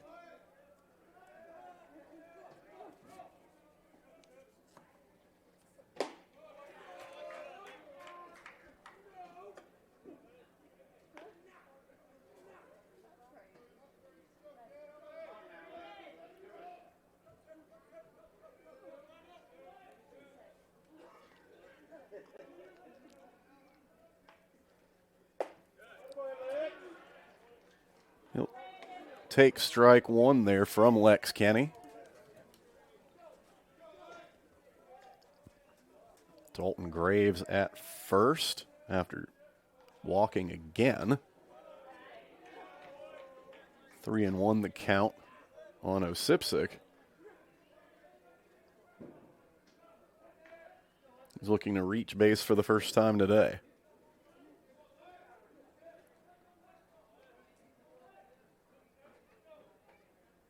The 3-1, that's ripped to right. That one is way back, and it is gone. Brandon Osipsic.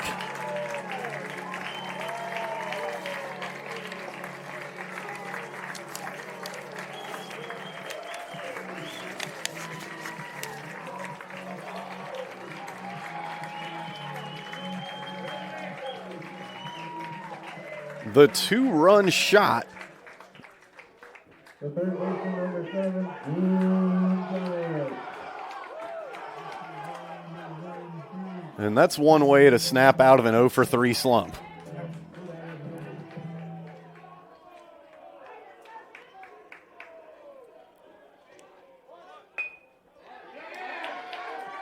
That one from Dennis. Nearly able to leg that one out.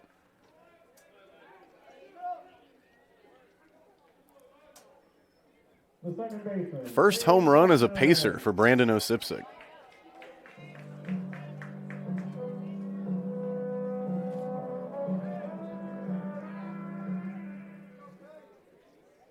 Oh, maybe somebody's prowling around in the woods down there, maybe looking for a home run ball. That one's headed toward the free seats.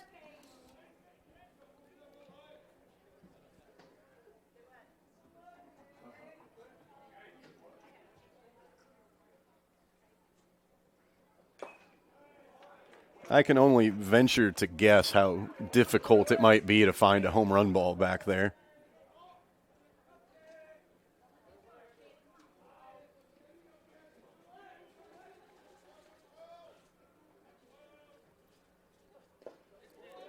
One. They'll appeal down on the first base side, but he did not go. Now, all I know is that Ben Donath's old SUV lived beyond the wall in center field for a little while, but beyond that, I don't know how easy it is to find stuff back there. Swung on and missed, but a chance here for Bach Knight if he can beat the throw. No, throw in time. That'll do it here in the bottom of the 6th. But the big blast from Brandon Osipsic. Congrats to him, his first home run at USC Aiken. And it makes it a 10-5 Pacer lead as we are through 6.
Mason Poole going to lead things off here in the top half of the 7th for Georgia College. USC Aiken up 10-5.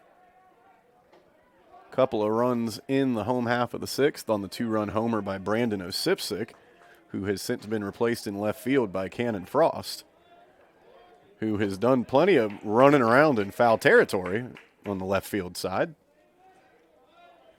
So, needless to say, he should be limbered up to play the next couple of innings in the field.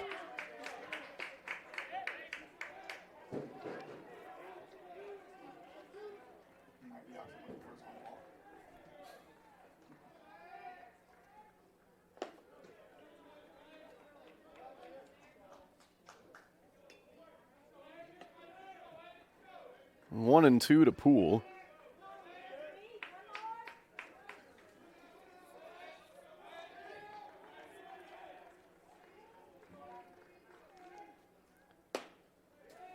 Make it 2-2. The folks have made it over behind the wall and right, so I didn't think they'd even be able to get through all the trees and stuff over there. Check it. He's out. Strikeout number 3 for Derek Espinoza. There's a whole search party over there looking for the Osipsic home run ball. And a couple more official-looking folks over there in their Pacer gear, as opposed to, I think, were some fans that came down from the free seats. We'll have a pinch hitter here.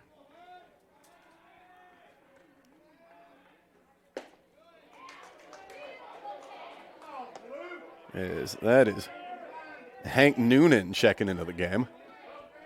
As he'll get in for Besterman. Noonan, that one up and away, foul ball.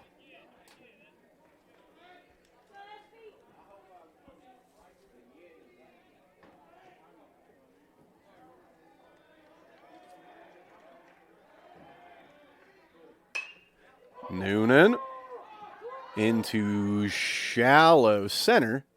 Sharp takes command on that one.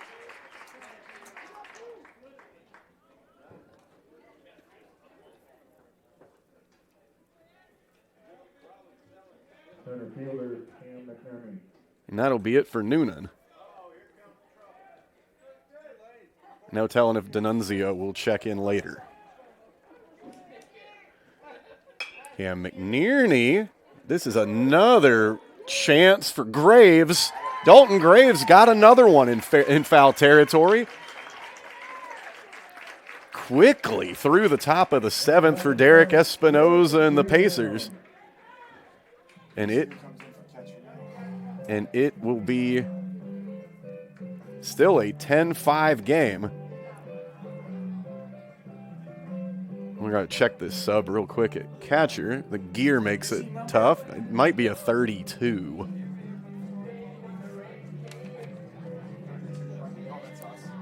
We're going to say that's Brent Burford, but we will double check, and once we've got that locked in, we'll rejoin you in the home half of the 7th.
Top of the order due up here in the bottom of the 7th, Josh Sharp.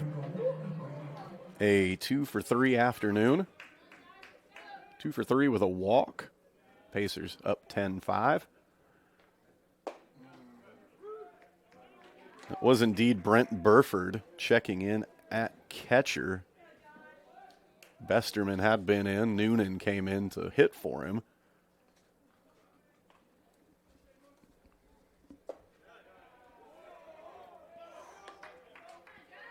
1-1 here to Sharp.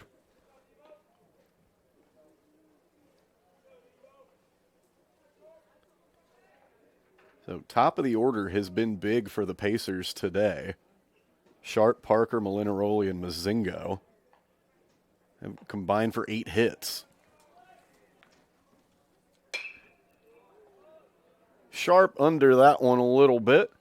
Settling under it in right field is Bellflower. That'll be out number 1 of the inning.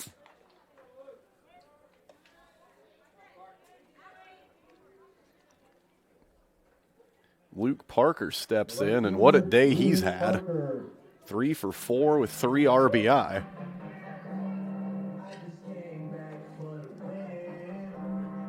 He'll come up this time with nobody aboard and 1 away.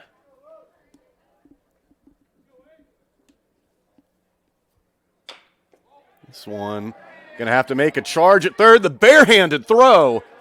What a play. In time and out. Matthew Mebbin.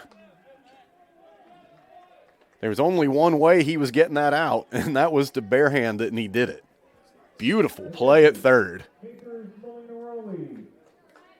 And the way that Luke Parker's hit the ball today, that was about the only way that anyone was going to get him out. So all you can do is give a tip of the cap to the third baseman as you head back to the dugout. And this will bring up Molinaroli.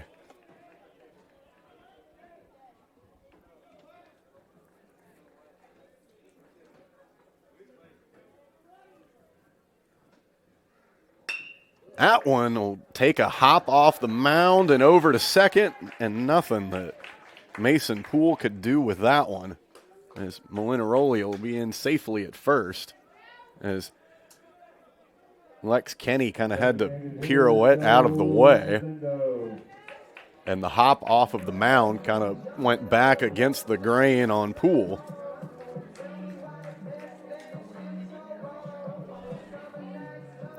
So 1 aboard for Joe Mozingo, 2 for 4 with a pair of RBI today.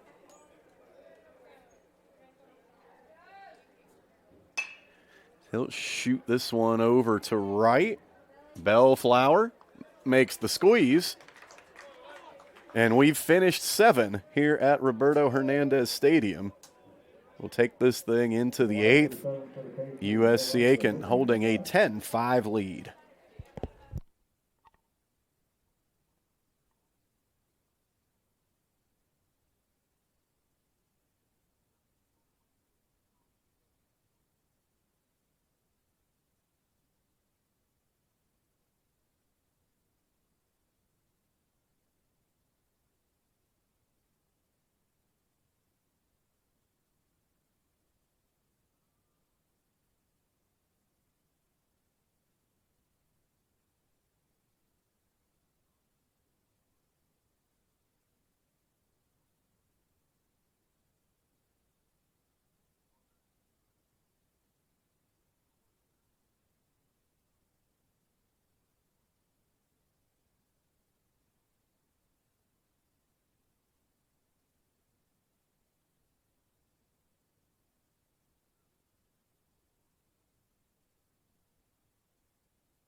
Gabriel Worth, for what feels like about the 5th time today, will lead off an inning.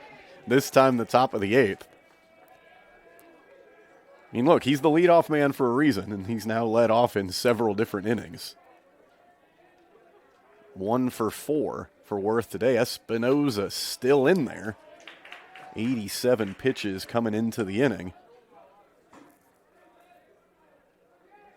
But you look at the zeros he's put on the board the last 3 innings, and you let him roll.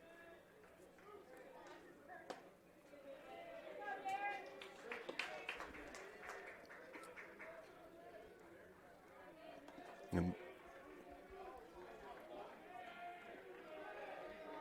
the 1-1 count here to Worth, who will just pull that one over into right field for his 2nd hit of the day. And the Bobcats have one aboard. And the dangerous Brandon Bellflower steps in at the dish.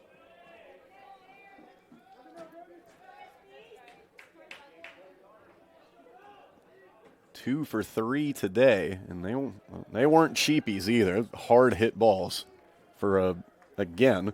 It's worth mentioning every time he comes up that he's challenging 400 this deep into the season.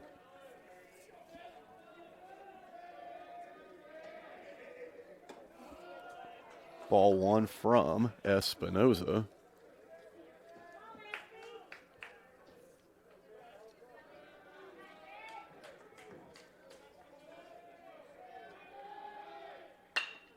The 1-0 is skied. It looks like Sharp is going to make a play on that, and he does.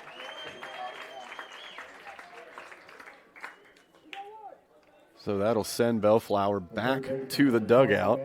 Matthew Mebane with the web gem in the bottom half of the 7th.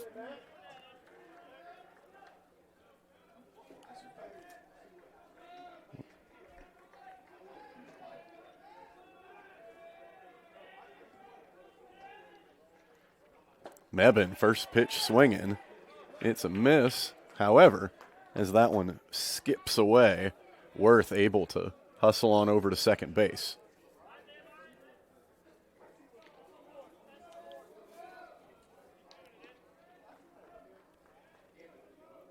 Mebane, who has walked 3 times today.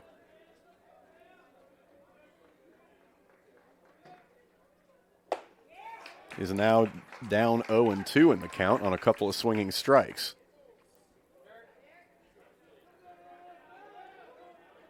A little more activity in the Pacer bullpen. That one just missed.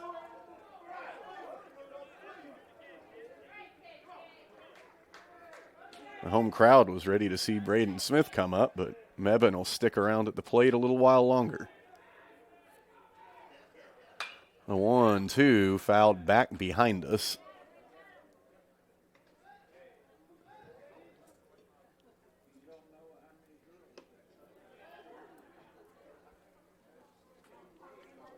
Not seeing any more activity in the woods there in right field, so either the Osipsic home run ball has been found or we've lost a few people. Hopefully it is the former and not the latter. Swung on and missed. Mebane is strikeout victim number 4 of Derek Espinoza. The first baseman, number 33, Braden Smith.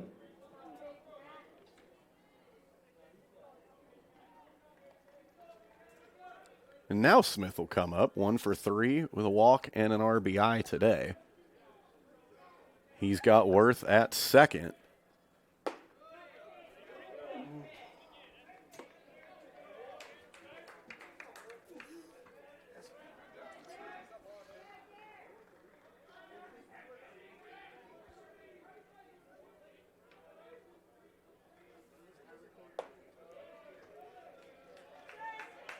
That one misses inside, make it 2-0.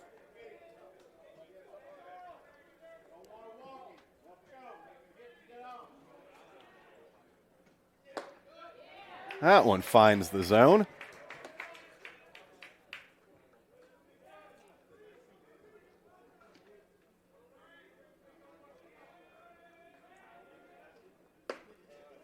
3-1. Espinoza would love to get out of this one and take what I'm sure would be a very well-deserved rest of the afternoon off, as he's reached the 100-pitch mark in a relief appearance. The count has run full after the foul ball there by Braden Smith. So a chance here for Espinoza and the Pacers to send this to the home half. Instead, the walk and Worth to third. So we'll put runners on the corners with 2 away, and Evan Cowan coming in. Do a little base maintenance there at third.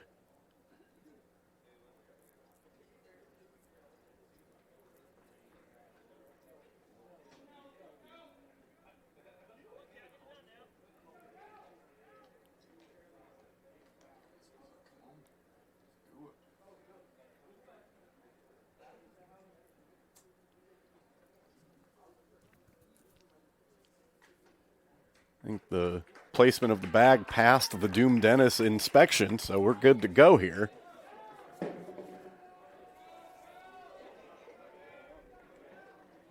And that may have given time for maybe a couple extra throws over in the pen. No one's moving yet, so perhaps just some last-minute instruction, as Espinoza has thrown 103 pitches. And the situation right now is runners at first and third with 2 away in a 10-5 ball game here in the top of the 8th. Espinoza will have the chance to finish it.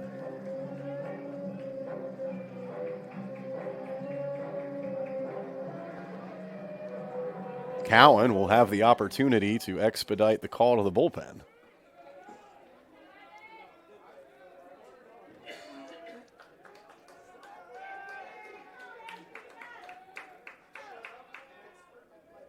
This is Cowan Act 1. This is Evan, the left fielder. And he is plunked right away. So tough spot here, as it's now Mitch Cowan coming in with the bases loaded. Designated hitter, Mitch Cowan.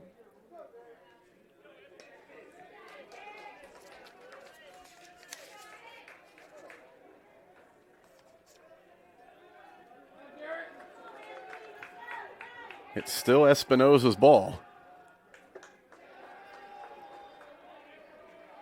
And that is ball 1. The home crowd trying to will Espinoza to the end of the inning here. That's a hot shot into center. That's going to get into the gap, and that's going to bring in 3. Mitch Cowan delivers a 3-run double with 2 outs. And this is a 10-8 ball game. Second baseman, Nathan Poole.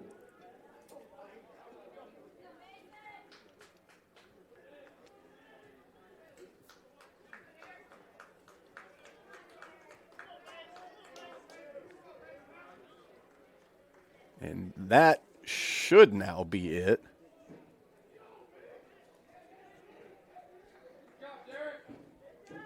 As that's really the only, that hit really is the only ding against Espinoza in this one, because he inherited a bases loaded, nobody out situation when he came into the game.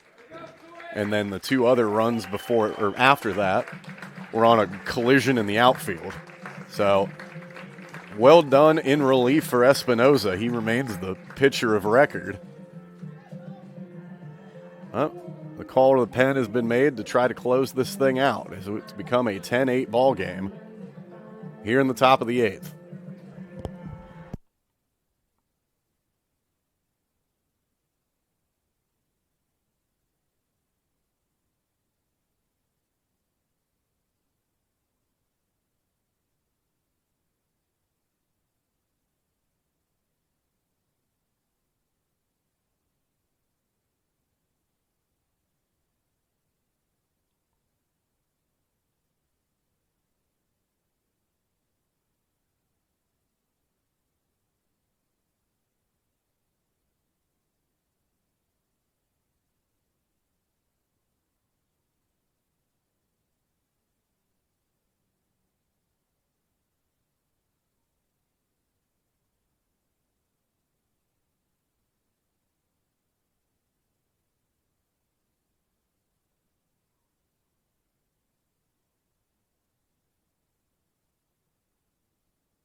All right, Natasha Bedingfield brings us back in at the top of the 8th here as Cole Evilsizer, potentially a big Degrassi fan, checks in to a 10-8 ball game, 2 away. Mason Poole at the plate, a chance for Evilsizer to send this thing to the bottom of the 8th. Mitch Cowan at second after the bases clearing double that chased Derek Espinoza.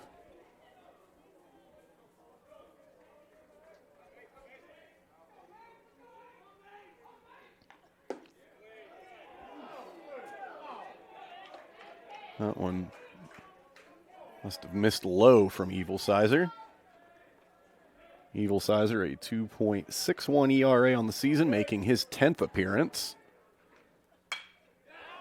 And he's got a 2-strike count on Mason Poole, who's looking to avoid his 3rd strikeout of the afternoon.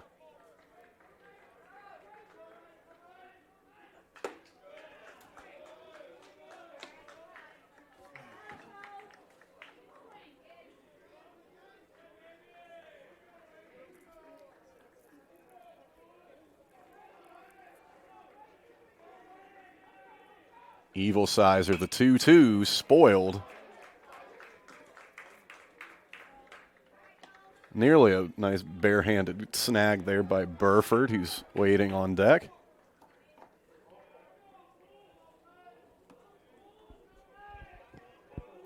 We'll try again at the 2-2. Evilsizer had that one slip out high.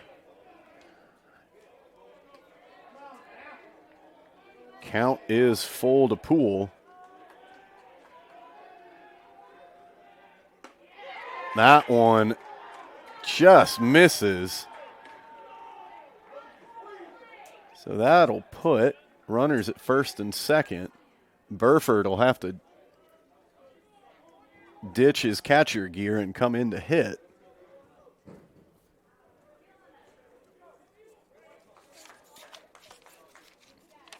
Catcher number 32, Frank Burford. Burford, a 265 hitter for the season. Started 10 games this season. He's in now as a replacement for Rand Besterman. And he'll send one over to short. It'll get through, but into shallow left. The throw is to second. So the run scores, and it's a 10-9 ball game.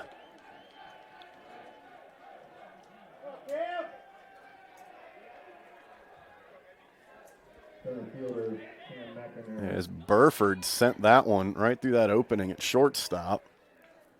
Cannon Frost came in to get it from left, made the throw to second as Cowan came across the score. And it's a 1-run ball game.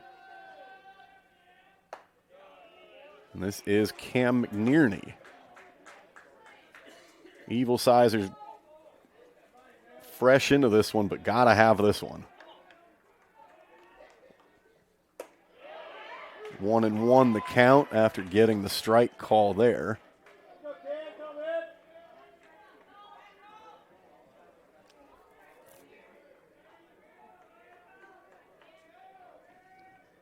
Evilsizer gets a swinging strike. 1-2. A big moment here, as Georgia College has pushed across 4 this inning to get within a run.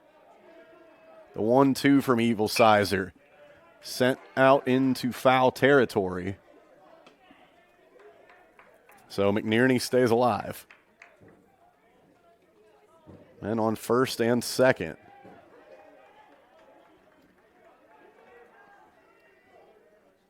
That one sent over. Balknight makes the throw in time. A big out there for the Pacers, who will maintain the lead as we head to the bottom of the 8th.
Mason Brown, the new pitcher in for Georgia College.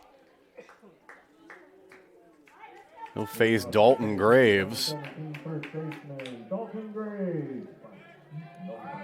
as the Pacers' previous lead of 5 has been trimmed to a single run. And Brown is charged with keeping it that way to send it to the 9th.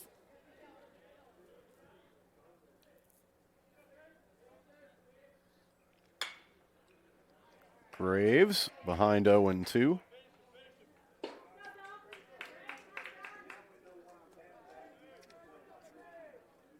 Brown, a 3.38 ERA, 8th appearance of the season. He's started a game this year.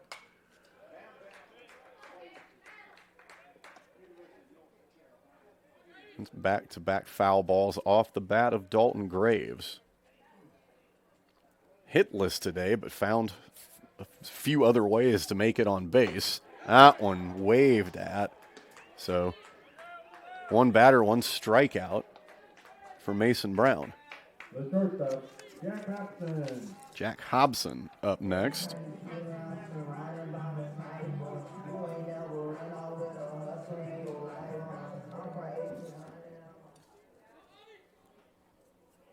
Brown with a nearly 3-to-1 strikeout to walk ratio. 1-0 the count. Hobson 0 for 4 today.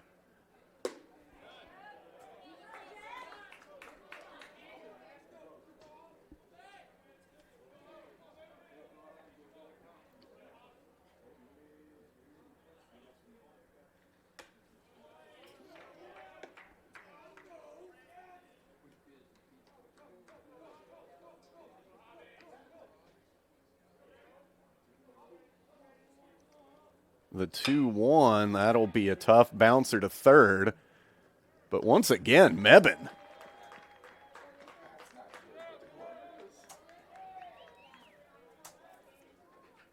This time didn't have to go bare hand, gets the out nonetheless.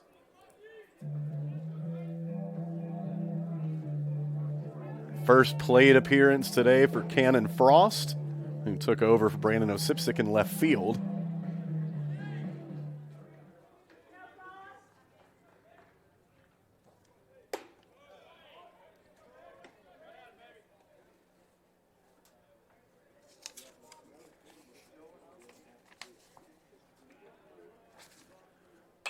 Frost.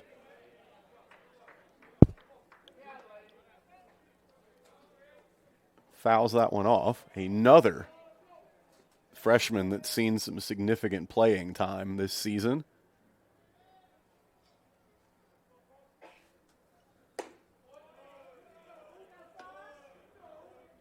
That'll miss. 2-1 the count.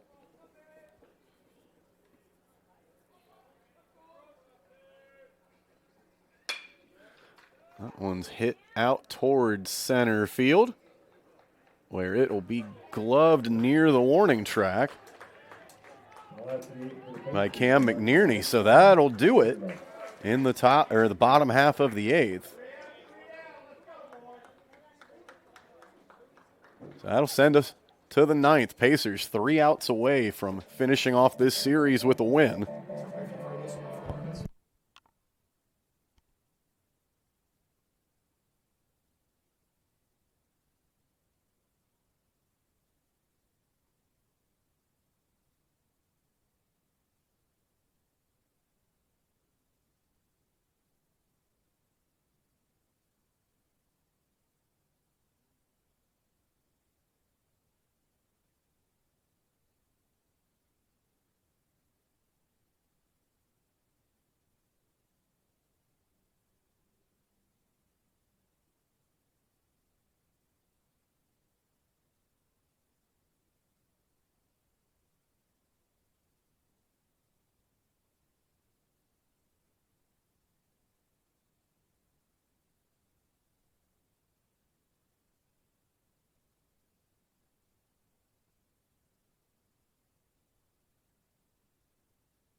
Top of the ninth, Louis Smith on the mound for USC Aiken, trying to steer this one home.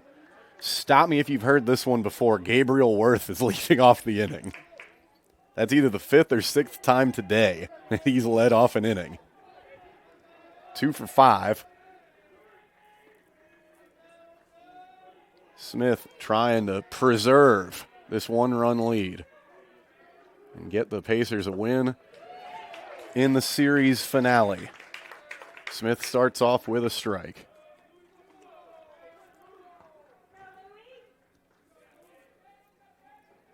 Sixth appearance of the year on the mound for Louis Smith. And quickly, strike. Grooved a couple in there.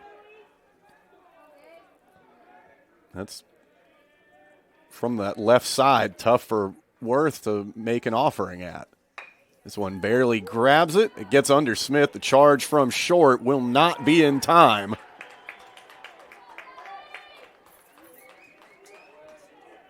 And the tying run is aboard.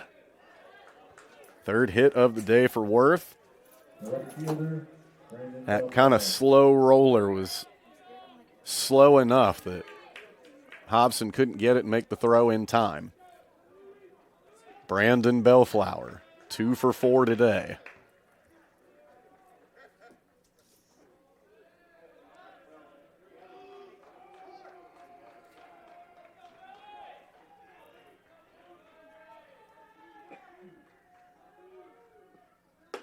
High and inside there.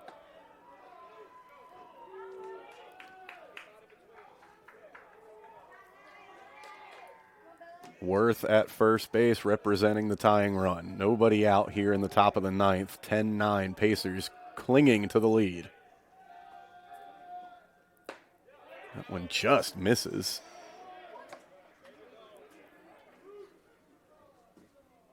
And it's a 2-0 count.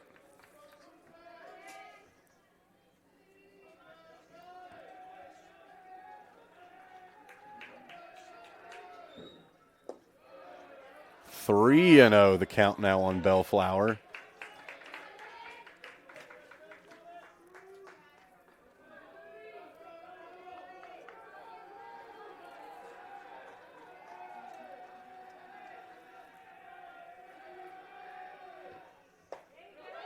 Gets that one in the zone. 3-1 now the count, is obviously that was a take the entire way from Bellflower, who hasn't felt the need to swing yet in this at bat.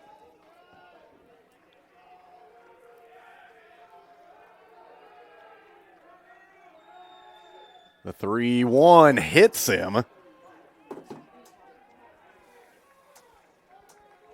And the tying run is now in scoring position, and the go-ahead run is on base. As this will be Matthew Mebane up with nobody out.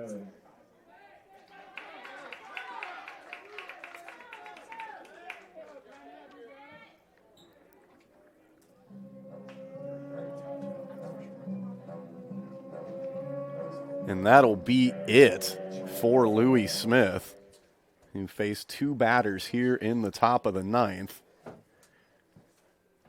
We'll check back when we see who gets the ball next.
A.J. Dybel takes over on the mound for USC Aiken in a huge spot. Georgia College with runners at first and second, nobody out in a 10-9 ball game here in the top of the ninth. Dybel, a 1.93 ERA in 5 appearances this season.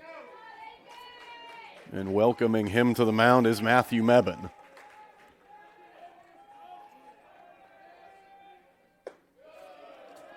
First misses.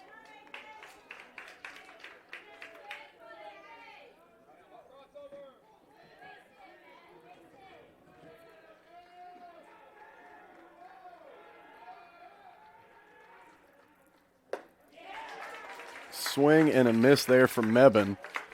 Dybel, who was an absolute bulldog for South Aiken during his high school days, has made the most of his opportunities so far this season. 4-1 strikeout to walk ratio. And he's ahead in the count now, 1-2 to Mebane. A former region player of the year. Helped lead the T-Breads to a region championship. Not too shabby with a bat in his hand back then. But also the ace of the staff. 2-2 count as that one gets away inside.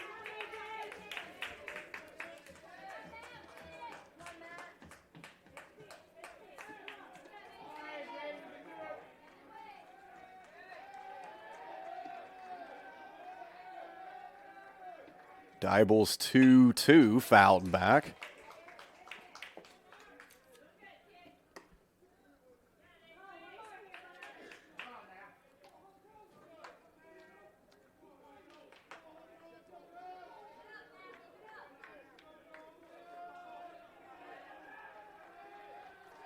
We'll try the 2-2 again. And another fouled back by Mebane, who, mind you, hitless today, but with 3 walks. He has worked counts into his favor more often than not today.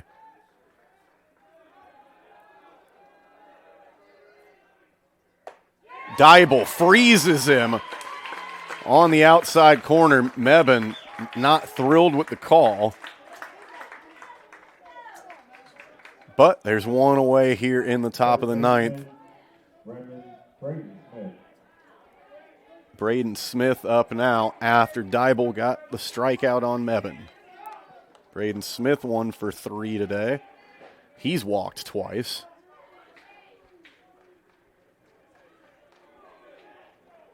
Tying run at second base. 0-1 after the foul ball.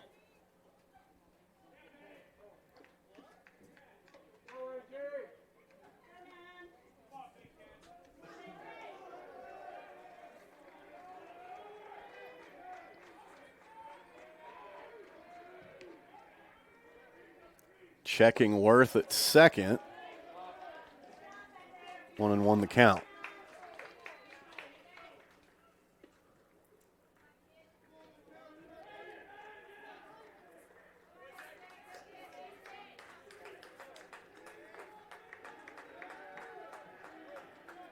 Dybel's 1-1. Right there to Graves. The throw to second. So that's out number 2. But it moves the tying run to third. So it's all up to Evan Cowan, who is 1 for 3 today. Gabriel Worth 90 feet away.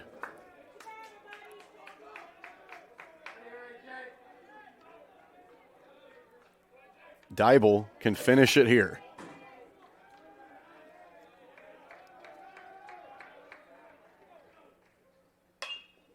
Foul ball, strike 1. 2 strikes away now for Dybel.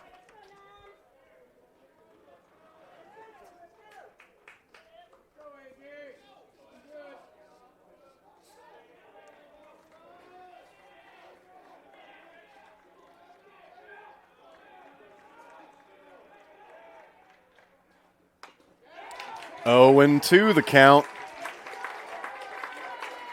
One more strike is all the Pacers need. In what has been an absolute roller coaster of a game that still hasn't reached the finish line. But A.J. Dybel can steer it across. The 0-2. Just missed.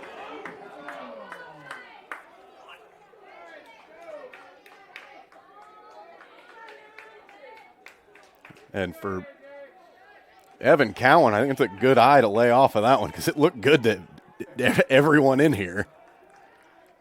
The 1-2 now. That one shot into shallow left. Dropped. The ball is dropped. But a foul ball. So everyone settle down.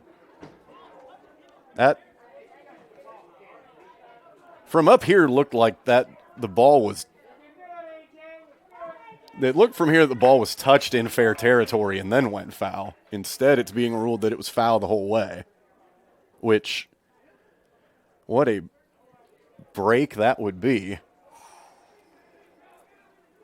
Because not only, if that's ruled as a hit, not only does the tying run come in, but you're looking at another guy in scoring position. Instead, deep breaths for everyone, as Dybel will try the 1-2.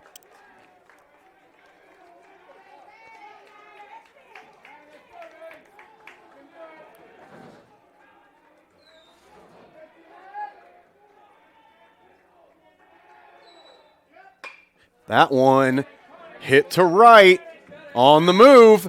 Ball game over.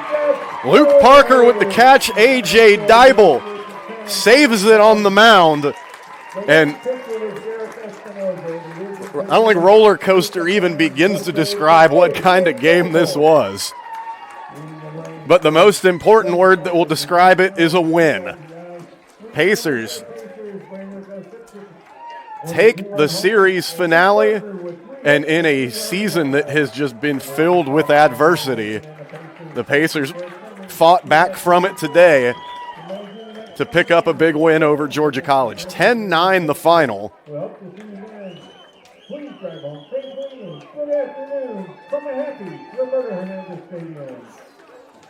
A big day out of the bullpen for Derek Espinoza.